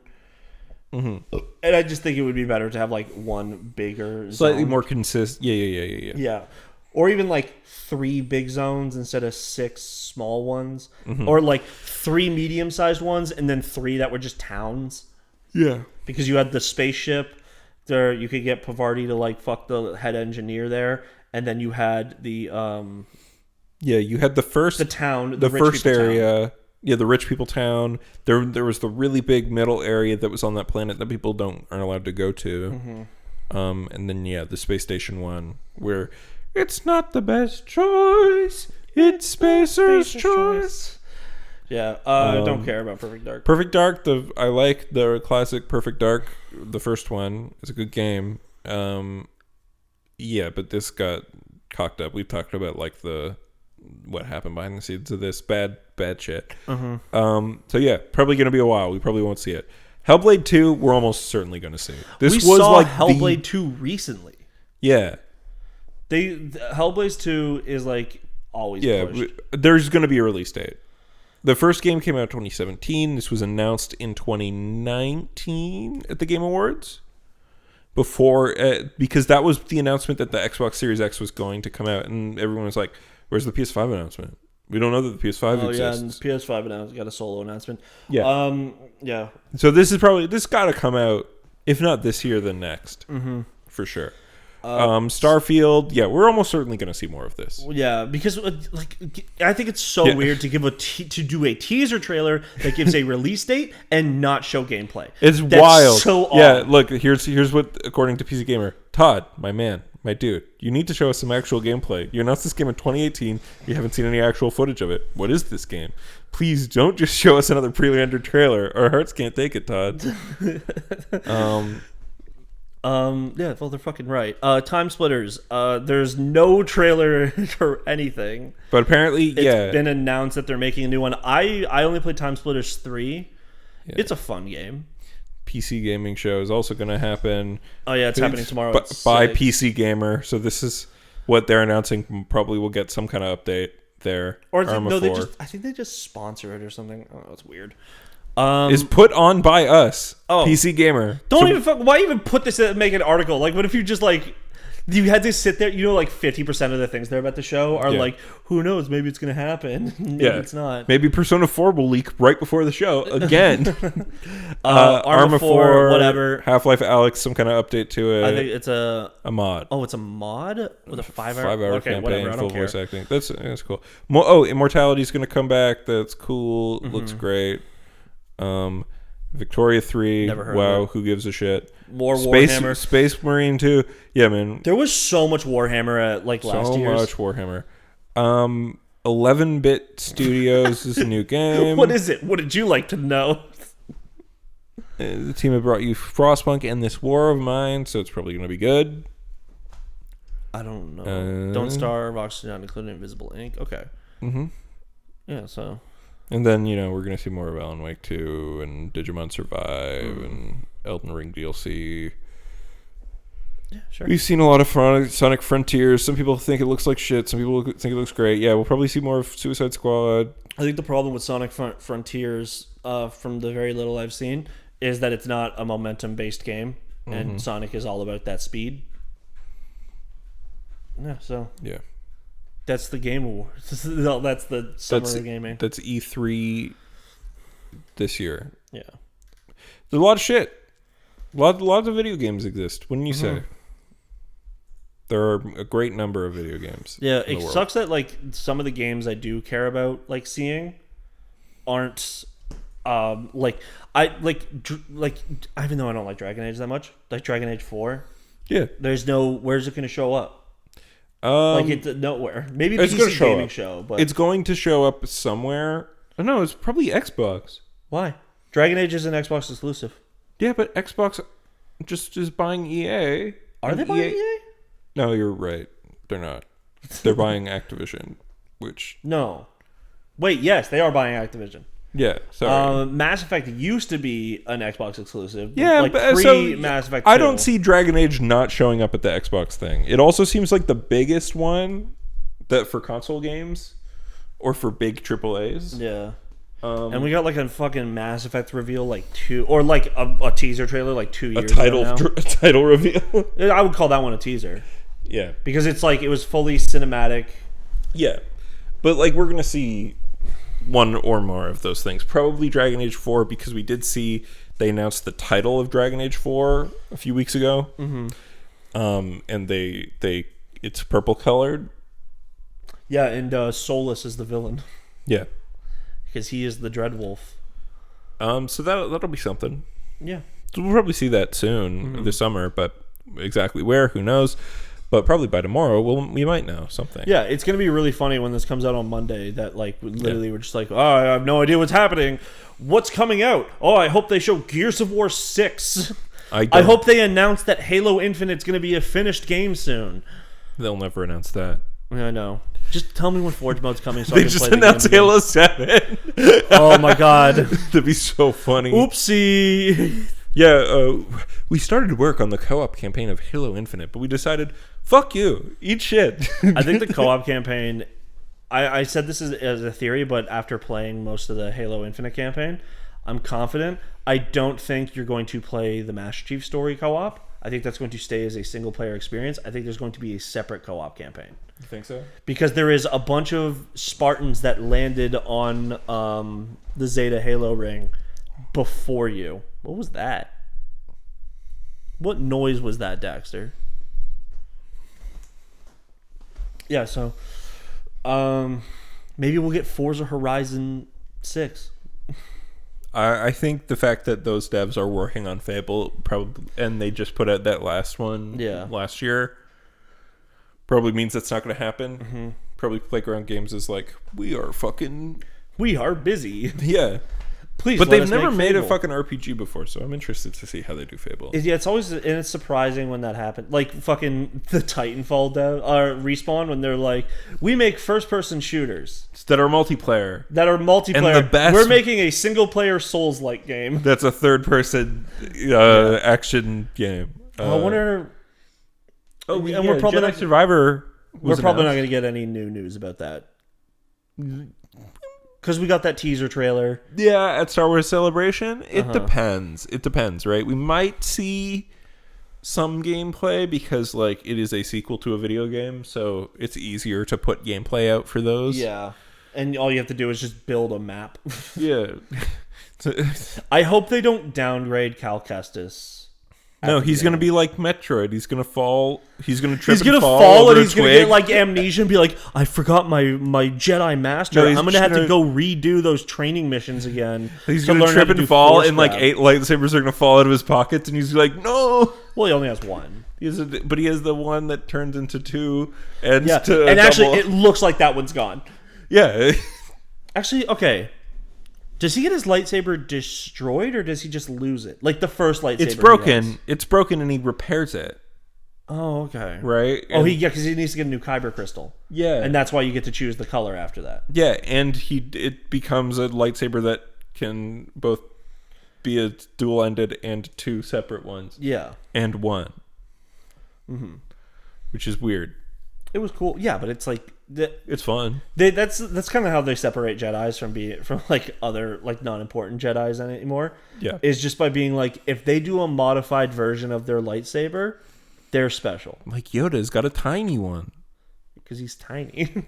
Or that one guy has one with like the big fucking chonker around his hand. I don't know who that is. I don't know. I think it's a background character. I know Ezra from Star Wars Rebels. He builds a blaster into his. So you made it. Also, Ezra's weird. He builds his own lightsaber while he's a Padawan.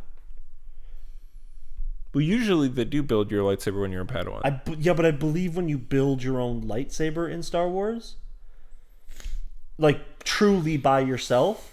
That's like supposed to be like your ascension as like a Jedi Knight, like it's a growing up process. Where like I thought that's when you go from the kind of Padawan that Anakin kills to the kind of Padawan that Anakin goes from a youngling to a Padawan. Yeah. Okay, maybe, perhaps. I think that's what it is. Mm-hmm. Because it's kids in that one in like those episodes of Clone Wars. It's like kids that are listening to Yoda, and Yoda's like, "And here's how to build your fucking lightsaber." It's not even a good Yoda. Like I've done a horrible one. I've done so many better Yodas than that in my lifetime. Yeah. Lightsaber-ness. What's Yoda's car that people make jokes about? Is it a Honda Civic? I'm gonna drive my 2006 Honda Civic. Crashed my 1992 Toyota Tacoma I have. Going to buy a Subaru Forester, I must. Yoda bought a white Ford Bronco right after the chase.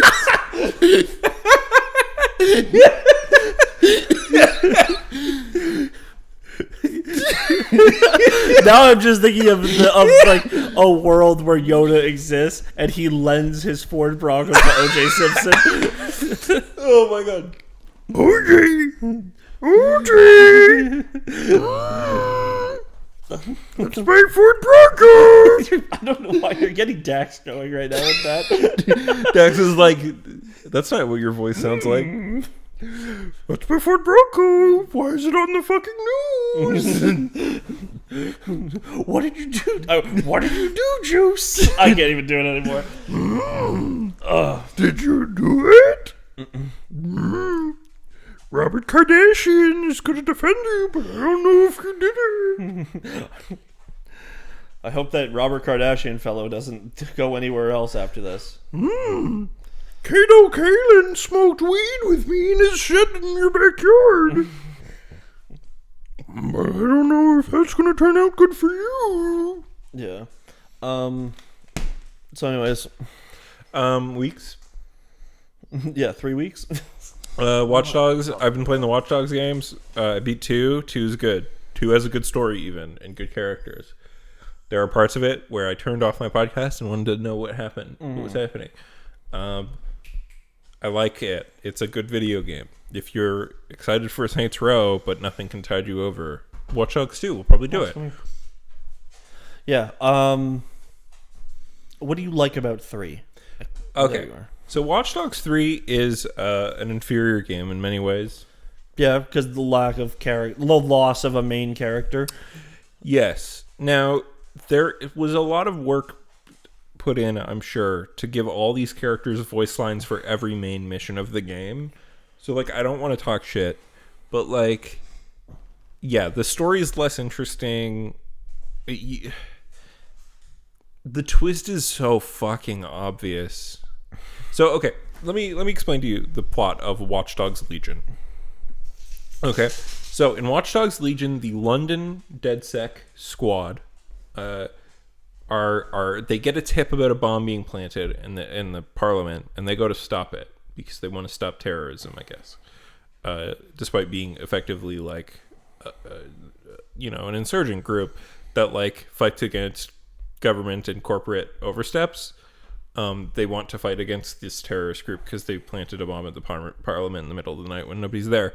So anyway, you go to stop it, but then the group Zero Day, or the leader, I guess, is called Zero Day, is like, haha, we've actually planted bombs all over the city, and you've only just defused the one. So then they kill the member of DedSec.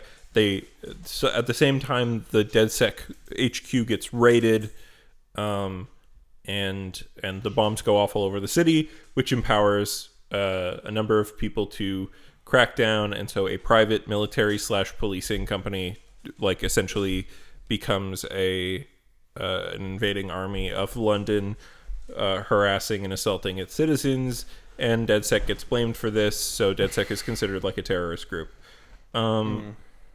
So there is, and then like you try to start a new DedSec essentially, and that's why you're recruiting randos. And yeah, so that's like a whole thing in the game. But essentially, there is a character who is like, I'm not in London, but I was involved with the previous iteration of DedSec that all got caught. And she's like, yeah. And she happens to be a woman, and so does the leader of Zero Day. So like, and also she's one of 3 named characters that are in the plot that are women. So yeah, she's actually secretly she's the Zero Day. She's the bad guy. Oh, okay. And her plan is, get this. So she is manipulating the new DedSec to get technology and stop all these other groups that she's also working with to give information to. Because what she wants is to unleash a virus that makes all the technology in London and I guess England in general kill everybody or fight against everybody, because we need to reboot the world or whatever. It's so stupid. I'm like, why not? If you have that much control of technology and you think technology bad, why make it kill all the people that use it? Why not just like permanently make technology stop working across London? That will still kill lots of people. Obviously, like people who are in the hospital. If you're like chill with killing people for your cause, which I am, because fuck it. I try to go non-lethal, but there's a character that I recruited that was to help me get into the Albion, which is the name of this like shitty fascist group. Yeah. And so when I play as him, I read in his bio that he apparently attends right-wing meetings, and yet I still recruited him because I read that after, which is stupid. It's bad. Maybe there should be reasons to not recruit people when you see that, but I don't know. Yeah. Anyway, so I cosplayed him as like a mass shooter because he has like a really good LMG. So anytime I play as him and infiltrate a place, the second I get my uniform access gets caught, I just massacre everybody. Which is funny because they're mostly his coworkers. The game has a lot of flaws. Like every recruitment mission is the same thing, where you end up going to pretty much the same place, stealing an ambulance full of stolen organs or drugs, and then delivering said ambulance full of things to the right people to like, fix the problem, and then you recruit the character that you need. But where you get to like the actual main story, also like the city is like a lot less interesting to get around and a lot less suited to the thing. Also, the game does not make it super clear, in the main story that it's 2029. But it is. It's the year 2029. But like, there's some really good parts. Like the storyline with there's a storyline with a character who is like important at this company, and she has this like lab where she's making people into computers, like pulling their brains out and making them into like AI versions of themselves and things. And it like is her like essentially torturing her mother who is dying of a disease to try to save her mind. But like her mom doesn't want that. She's like, let us die in peace because this sucks to have happen, right? Okay. And she's like screaming and screaming. You see like video of like the girl like completely ignoring and being like, test is like this, and her mom's like, just fucking let me die, just fucking, and like, you know, turning people into like AIs and like chips and shit. That's like the plot to Battle Angel Alita. Yeah. But anyway, so it's a thing that's in a lot of things, digitizing humans. But like, you know, that character storyline and like how it's told, I thought was really fun and interesting, and that you get a choice that I'm not sure matters to the story at all, but I guess matters to you, is like you find out that she herself is dying and in a tank, and is basically, you've only been interacting with like a version of her that's in cyberspace or whatever. Yeah. And you get the option to kill her in the tank or let her live. And I killed her. I was like, you fucking tortured your mom to death, dude. That's like not cool. And also, fuck you. And also, like, you work for the bad guys. Yeah. So get the fuck out of here. Like, you know, if I found out that Elon Musk was, you know, in a lot of pain and terminally ill, and I could let him live or kill him, I'd still kill him. But what if you let him live but with intense pain forever? I don't really care, because he's still walking around making decisions that harm people while in intense pain. And also, if in that scenario, killing him is still the right more thing ethical. to do. It's never unethical to kill Elon Musk. Absolutely. That's maybe the most fucking out there thing we've said on this show.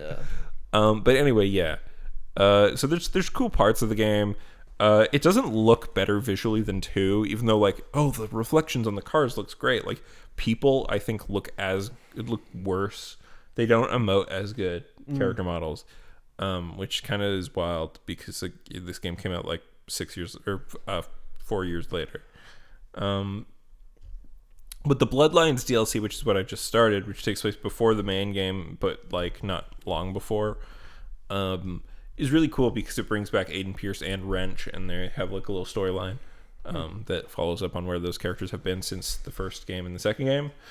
And then they, like, when you have that DLC, they're also playable in the main game. So I played as them a lot because they have good shit. But the game, it's frustrating because like, it's almost like roguelike elements. Like, I don't have the permadeath on, but you can have permadeath on. If you die as a character, they're just gone, which might make the game more fun. I don't know, but like, well, is it like things like that makes the game more fun until you have like an incredibly overpowered character, and then you lose them, and then like the rest of the game is just like you struggling to find like a good character again. So in this game, it's really easy to find a good character because like there are special characters that show up, and like you get good characters from finishing areas and things like that. But they took a game that I thought was like a fun, cool, like GTA style game into a Ubisoft type game, like an Assassin's Creed. Yeah. Oh, speaking of Assassin's Creed, this game continues the lore element that the Assassin's Creed and the Watch Dogs universe are the same universe. That makes sense. Yeah, because that would actually be good to do, because then you could start doing shit where it's like Abstergo is the bad guys in the Watch Dogs universe. They basically, but then they don't have to continue doing like modern day stuff. Well, they could keep doing like they could keep making the dumb fucked up lore they have going on in like current Assassin's Creed. Yeah, and also like so in Watch Dogs 1, I told you like the big crossover is that Watch Dogs 1 and Black Flag came out at around the same time. In Black Flag, when you're in the game dev area, you have a boss who just like stops showing up partway through the game. Yeah. And in Watch Dogs, you can take on an assassin's contract to kill that character. And then in a later Assassin's Creed, they had like a picture showing Aiden Pierce killing that guy. As if Aiden Pierce is an assassin. I don't think he is an assassin, but he got a contract from the assassins. But in Watch Dogs 2, there's not really any references to it being in the Assassin's Creed universe. Yeah. But in 3, there is like, I think this was just like a DLC that I ended up getting when I got the Ultimate Edition or whatever on sale because it was cheap. but you get an operative who's an assassin, and you go down a storyline where you do a bunch of different things, including synchronize some a couple towers twice with the game explicitly making jokes about it, which I think was like kind of funny, but also you're the fucking problem. It's you looking at a mirror making a joke, and it's like, okay, if it's stupid, then don't do it. Yeah. But there are also, the thing that's cool is you meet this character. There's these twins, a boy and a girl, who are descendants of the Fry twins from Syndicate, because they both take place in London. Yeah. Right? So, like, I think that fits really well, and you kind of get to see, like, oh, Abstergo has hands in a lot of these things. The Assassin's Clan was pretty much kicked out of London by Abstergo and the Templars and shit. And you get to eventually go to, like, a vault that has memorabilia of the Fry family and Edward Kenway. And then you, like, get an assassin outfit for the assassin character. And then she joins DedSec as I wish I finished that Syndicate. That one was actually like... Syndicate was the last normal one.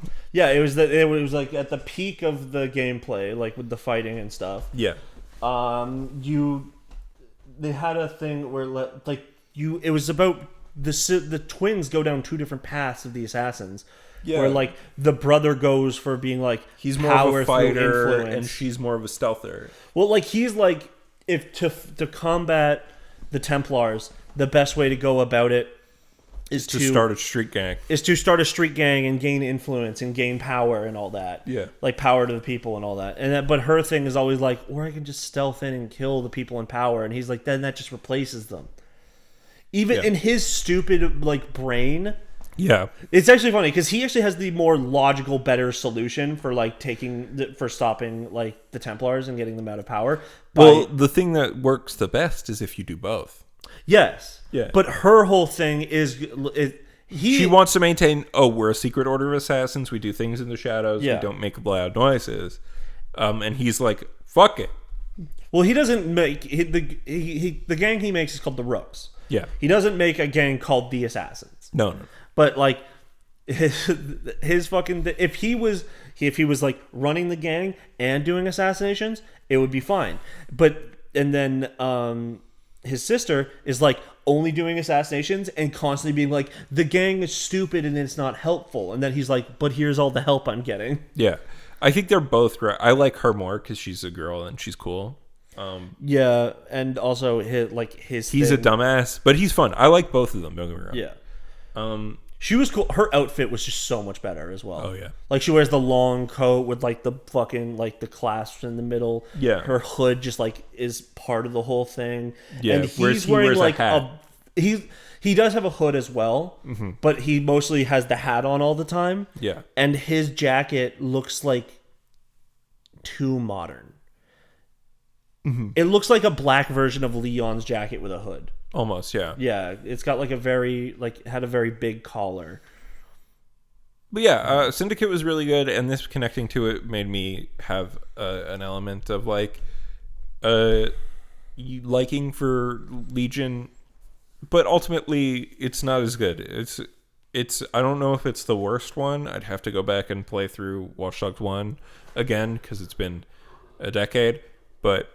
You don't know if it's the worst one, but it's not better than 2. It's not better than 2. It's a step back. Well, it's a step away. It's a step away. They didn't take anything away. The thing they added didn't help. Yeah, so you can't make your own playlist of music, by the way, and there's no like way to select like which songs to hear and which ones not, which 2 had. Mm-hmm. The pause menu doesn't let you like go into your cell phone and have like fun things like that. It's just a boring pause menu again. There is like... microtransactions. I don't like the element that everybody uses cryptocurrency instead of real money. That's stupid. And by 2029, are you fucking kidding me? All of London's going to be using crypto? And yeah, I know, like, the Watch Dogs universe is like maybe a little bit more technology advanced than us in the same years. Because like in 2016, all the cars had computers in them, like in that way. But obviously for us, that didn't happen. But like, still, you know what I mean? Like, fuck you. And like it's a less like exciting and revolutionary game. Like characters don't, because there's not a lot of characters, they don't have like a lot of good chemistry the same way that in 2 all the characters had really good chemistry with each other, and were more likable. Even like the girl who Ian hates because he hates women is a more interesting character than any character that appears in Watch Dogs Legion, except for Wrench and Aiden. Yeah, the assassin. New characters. Yeah. But yeah, like, you know, and it's a lot more predictable than Watch Dogs 2, which Watch Dogs 2 has an ending where you control a big fucking robot spider and blow the fuck out of some shit. Well, it's not exactly the ending, but it happens right before the ending. Like, it's got some great parts in 2, and Legion just feels like it's, especially because like Watch Dogs 2 came out like, and around the time when the Ubisoft style game like just kind of got established, because it was really like Witcher 3 came out and it's like everybody's gonna make a fucking knockoff of Witcher 3. And like Watch Dogs 2 came out before that, or at around that time, right before they could react to Witcher 3.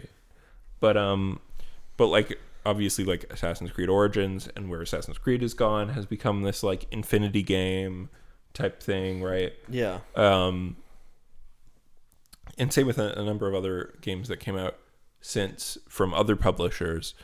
But you know, Watch Dogs 2 still feels like a GTA clone with cool elements that make it unique from GTA and from even somewhat from Saints Row. Yeah. But like Legion feels like it's a step towards generacy, even though like it has a lot of its own elements, and like maybe in a better game that thought more about how its story was portrayed, the multiple any character being a protagonist could work. But ultimately the game is just bogged down by like a boring open world that's a lot less interesting than San Francisco, and just like a lot of things that take you out of the game, take you out of feeling like you live in it, and just like not being fun, you know. Like, and it's still a game I finished because it is a game that wants to hook you, and it successfully did, but it's not very good. Yeah. I only got one thing to talk about, but also I gotta go after that. Okay. All right, so I bought Far Cry 6. Far Cry 6 is one of the better Far Cries. That's good. It's better than 4, it's better than 5 because it actually says something. And so it says easy things. It's not hard to do. Well, you've seen the trailers. Giancarlo Esposito is amazing. Like, he's obviously going to lead the whole fucking thing. But the huge improvement they did was, once again, I'm going to compare this most to Far Cry 5, but I'll bring up 3 and 4. Yep. Actually, let me start with 3. In 3, you are a white dude who gentrifies jungle combat. Yep. And then in 4, you are a vague ethnicity, but you're definitely like brown. And you're the same ethnicity as Pagan Min because you're from the same country. And also, he's your father. Yeah. Maybe. I can't remember. He's maybe if that was, your father. Regardless, your mother is from that country, and Yeah. he loved your mother. Actually, I think maybe you're Asian. Whatever. Yeah. But then don't worry, they got a white guy to voice the Asian character. Absolutely, yeah. Because he's an American now. He's born in America. Yeah, but so no, I mean Pagan Min. Oh, Pagan Min. Okay, it's voiced by Troy Baker. Yeah. But like. So Assassin's Creed, Far Cry 3, you just get dropped into a scenario and you become the main character. You have no agent, or like you have tons of agency over a story that you shouldn't be a part of.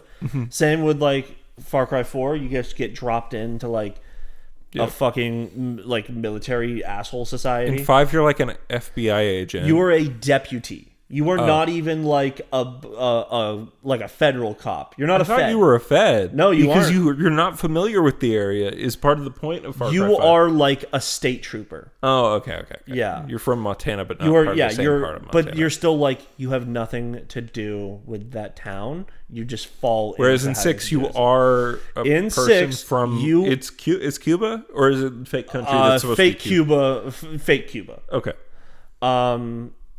You are a born and raised from that country. You, at the age of 16, were forced to join the military because they have like a forced subscription lottery thing. You were in the military from 16 to 21. You are now 22, and you're trying to leave the country. You're trying to flee to America. Yeah. And you get caught on your way out, and your friend who was trying to not get you to leave. Well, first your guy friend at the start of the game gets fucking killed. Yeah. In front of you because he tells the government to go fuck themselves because they're like raiding the slums. Mm-hmm. Then you run away with your friend. She gets killed, and she says, "Danny, you're the lucky one," and that's like the theme of the game. Yeah. But it's still like, even though you were trying to run away, you still have like a love for the country. And there's you're like the leader of Libertad, which is like the name of the rebellion. Resistance, yeah. She's very realistic. Yeah. She like, you meet up with her and you kind of she's like, we'll get you a fucking boat to America, but you got to do work for us because we can't just give away shit for free. You got to help us out first. And you go on like a horseback ride with her to like your base, and she goes like, what, you're gonna go to America and just become like a fucking slave to them? You're going to work minimum wage jobs? Like, you may be in America, but you'll never be one of them, sort of thing. Yeah. And then, especially if you're an illegal immigrant. Yeah. And then Danny replies with being like, oh, so what? You're going to be like the next president of the country? And she's like, bro, within 6 months after we overthrow Castillo, the president's going to be assassinated. The country's going to be riddled with foreign-backed coups and, like, military insurrections constantly.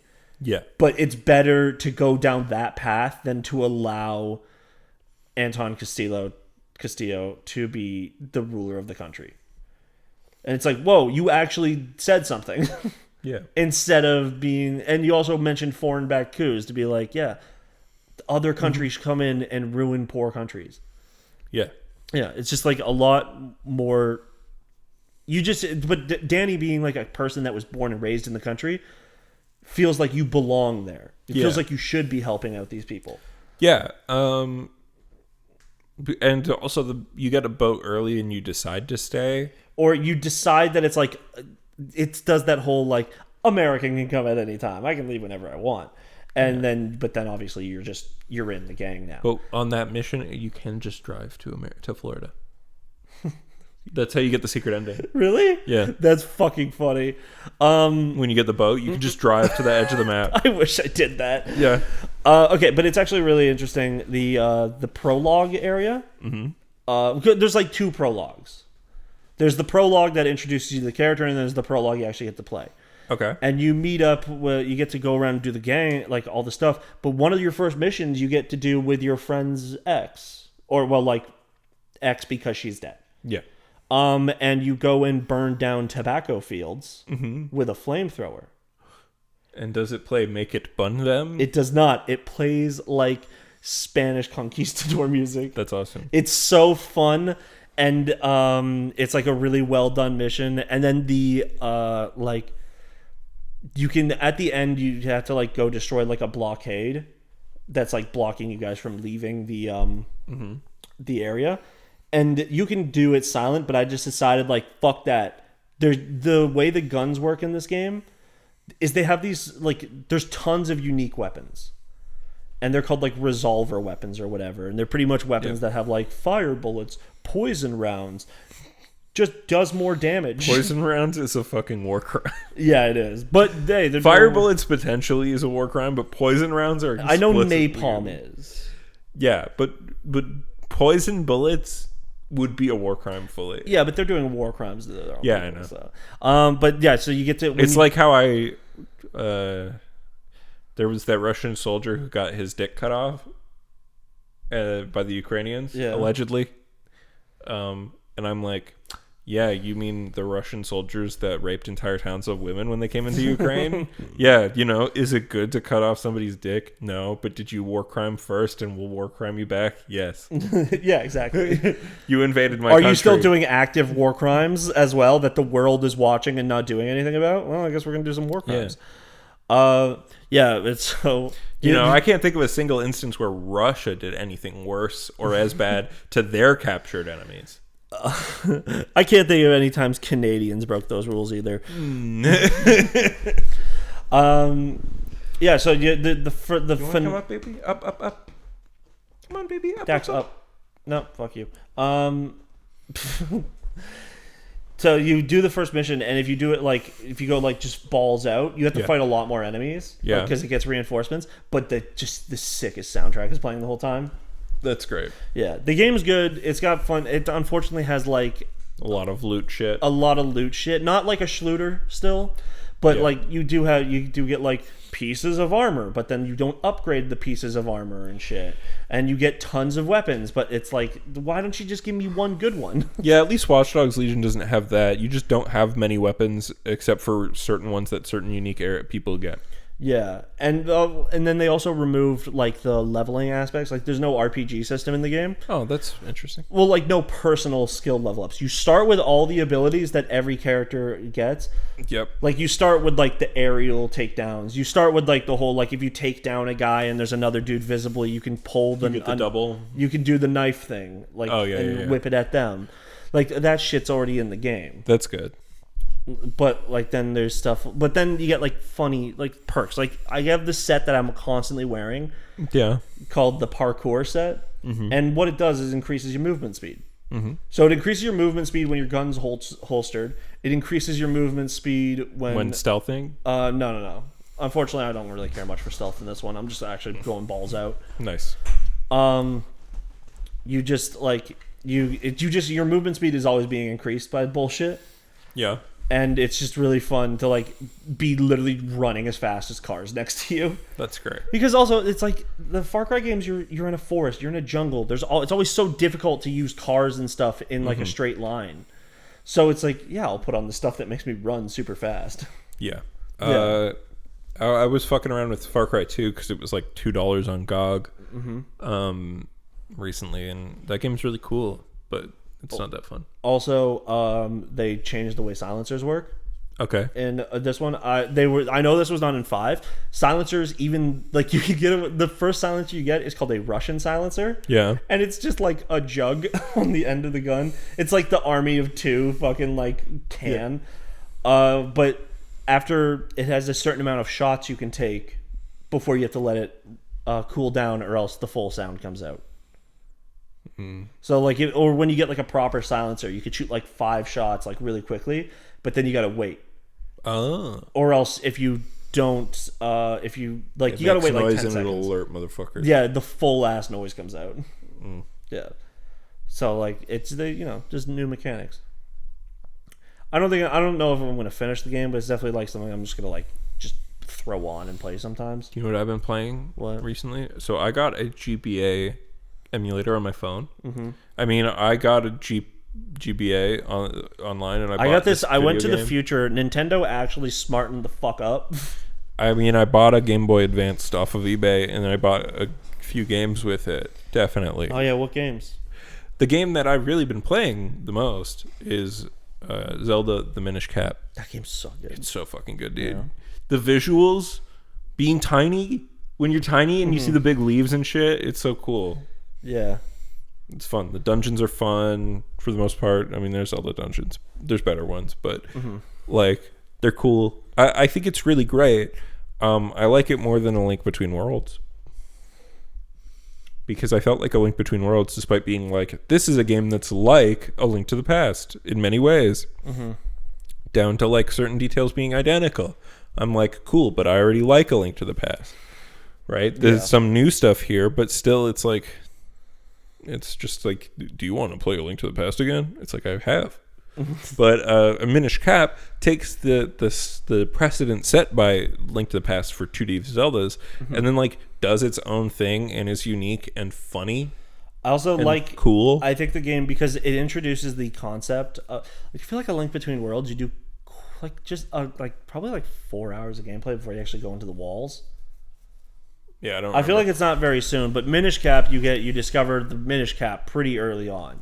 Yeah, it's pretty fast. And then like after that, you understand it's like, to become the Minish, you need to find the things where you can shrink down, where fucking your hat bashes you into the fucking floor. Yeah. But like then you go into areas and you find like, you see small people paths, but you see reasons why you as a small like dude wouldn't be able to cross it. And you're like, how am I going to get back here? Yeah. There's a water, and then when you get the flippers, you can actually swim through it, but then there's also I haven't ones... gotten the flippers yet. Spoilers. Sorry. Fucking spoilers for a fucking 20-year-old game. Yeah. And I saw the water and was like, there is going to be an item that lets me swim. yeah, and then there's also like stuff like in Link to the Past. Yeah, then there's also like there will be like trees that you'll I like knock how down there's at one point, and then that becomes a new stump for you to turn small on. Yeah, and like some of the stuff that's in the game is obvious, like the bow and arrow, like it's a fucking Zelda video game. But like the first couple of cool things you get are very interesting and different. Like the rod that flips things upside down and also lets you jump in holes is like neat. Mm-hmm. I was like, that's not a thing I've seen in a Zelda before. I mean, obviously a rod. There's also the Jar of Bellows or whatever. I think that's the first time it shows up in a Zelda game. Yeah. There's a similar version in Skyward Sword. In Skyward Sword, yeah. But in Skyward Sword, it fucking sucks. in this game, it's essentially a replacement for what this hookshot is in 2D. Yeah. Because you use it with the mushrooms. Yeah, it's fun. Yeah, it's neat. It's a cool way to have a similar function while still being original. Mm-hmm. What else you got? That's about it. That's the only GBA game you've I was fucking around with Zero Mission and Golden Sun. Zero Mission I tried to go back to after I beat Fusion. I don't like Zero Mission anymore. I thought Zero Mission's really cool. It's very fast. Yeah, maybe. You just like feel fast. You know what you should play? What? Dragon Ball Advanced Adventure. I thought it was the Legacy of Goku games were the word. Advanced Adventure is a side-scrolling beat 'em up. Oh. Where Legacy of Goku games are like a top-down, but they have like Legacy of Goku 1 and 2 are like actually kind of hard. Mm-hmm. But then the Boo one super Boo's easy. Fury is super easy because they removed there was a mechanic in Legacy of Goku 1 and 2 where you can't just like wail on a guy with punches the whole time. You would actually have to like go in and move out, but then in Boo's Fury you can actually just lock a guy on the wall and just like boom, boom, boom, and then every once in a while you'll hit him with like a critical and it'll bounce him off, and you just have to walk back and you can start hitting them again. Nice. But yeah, Boo's Fury is like actually just also a lot more fun because it incorporates all the movies.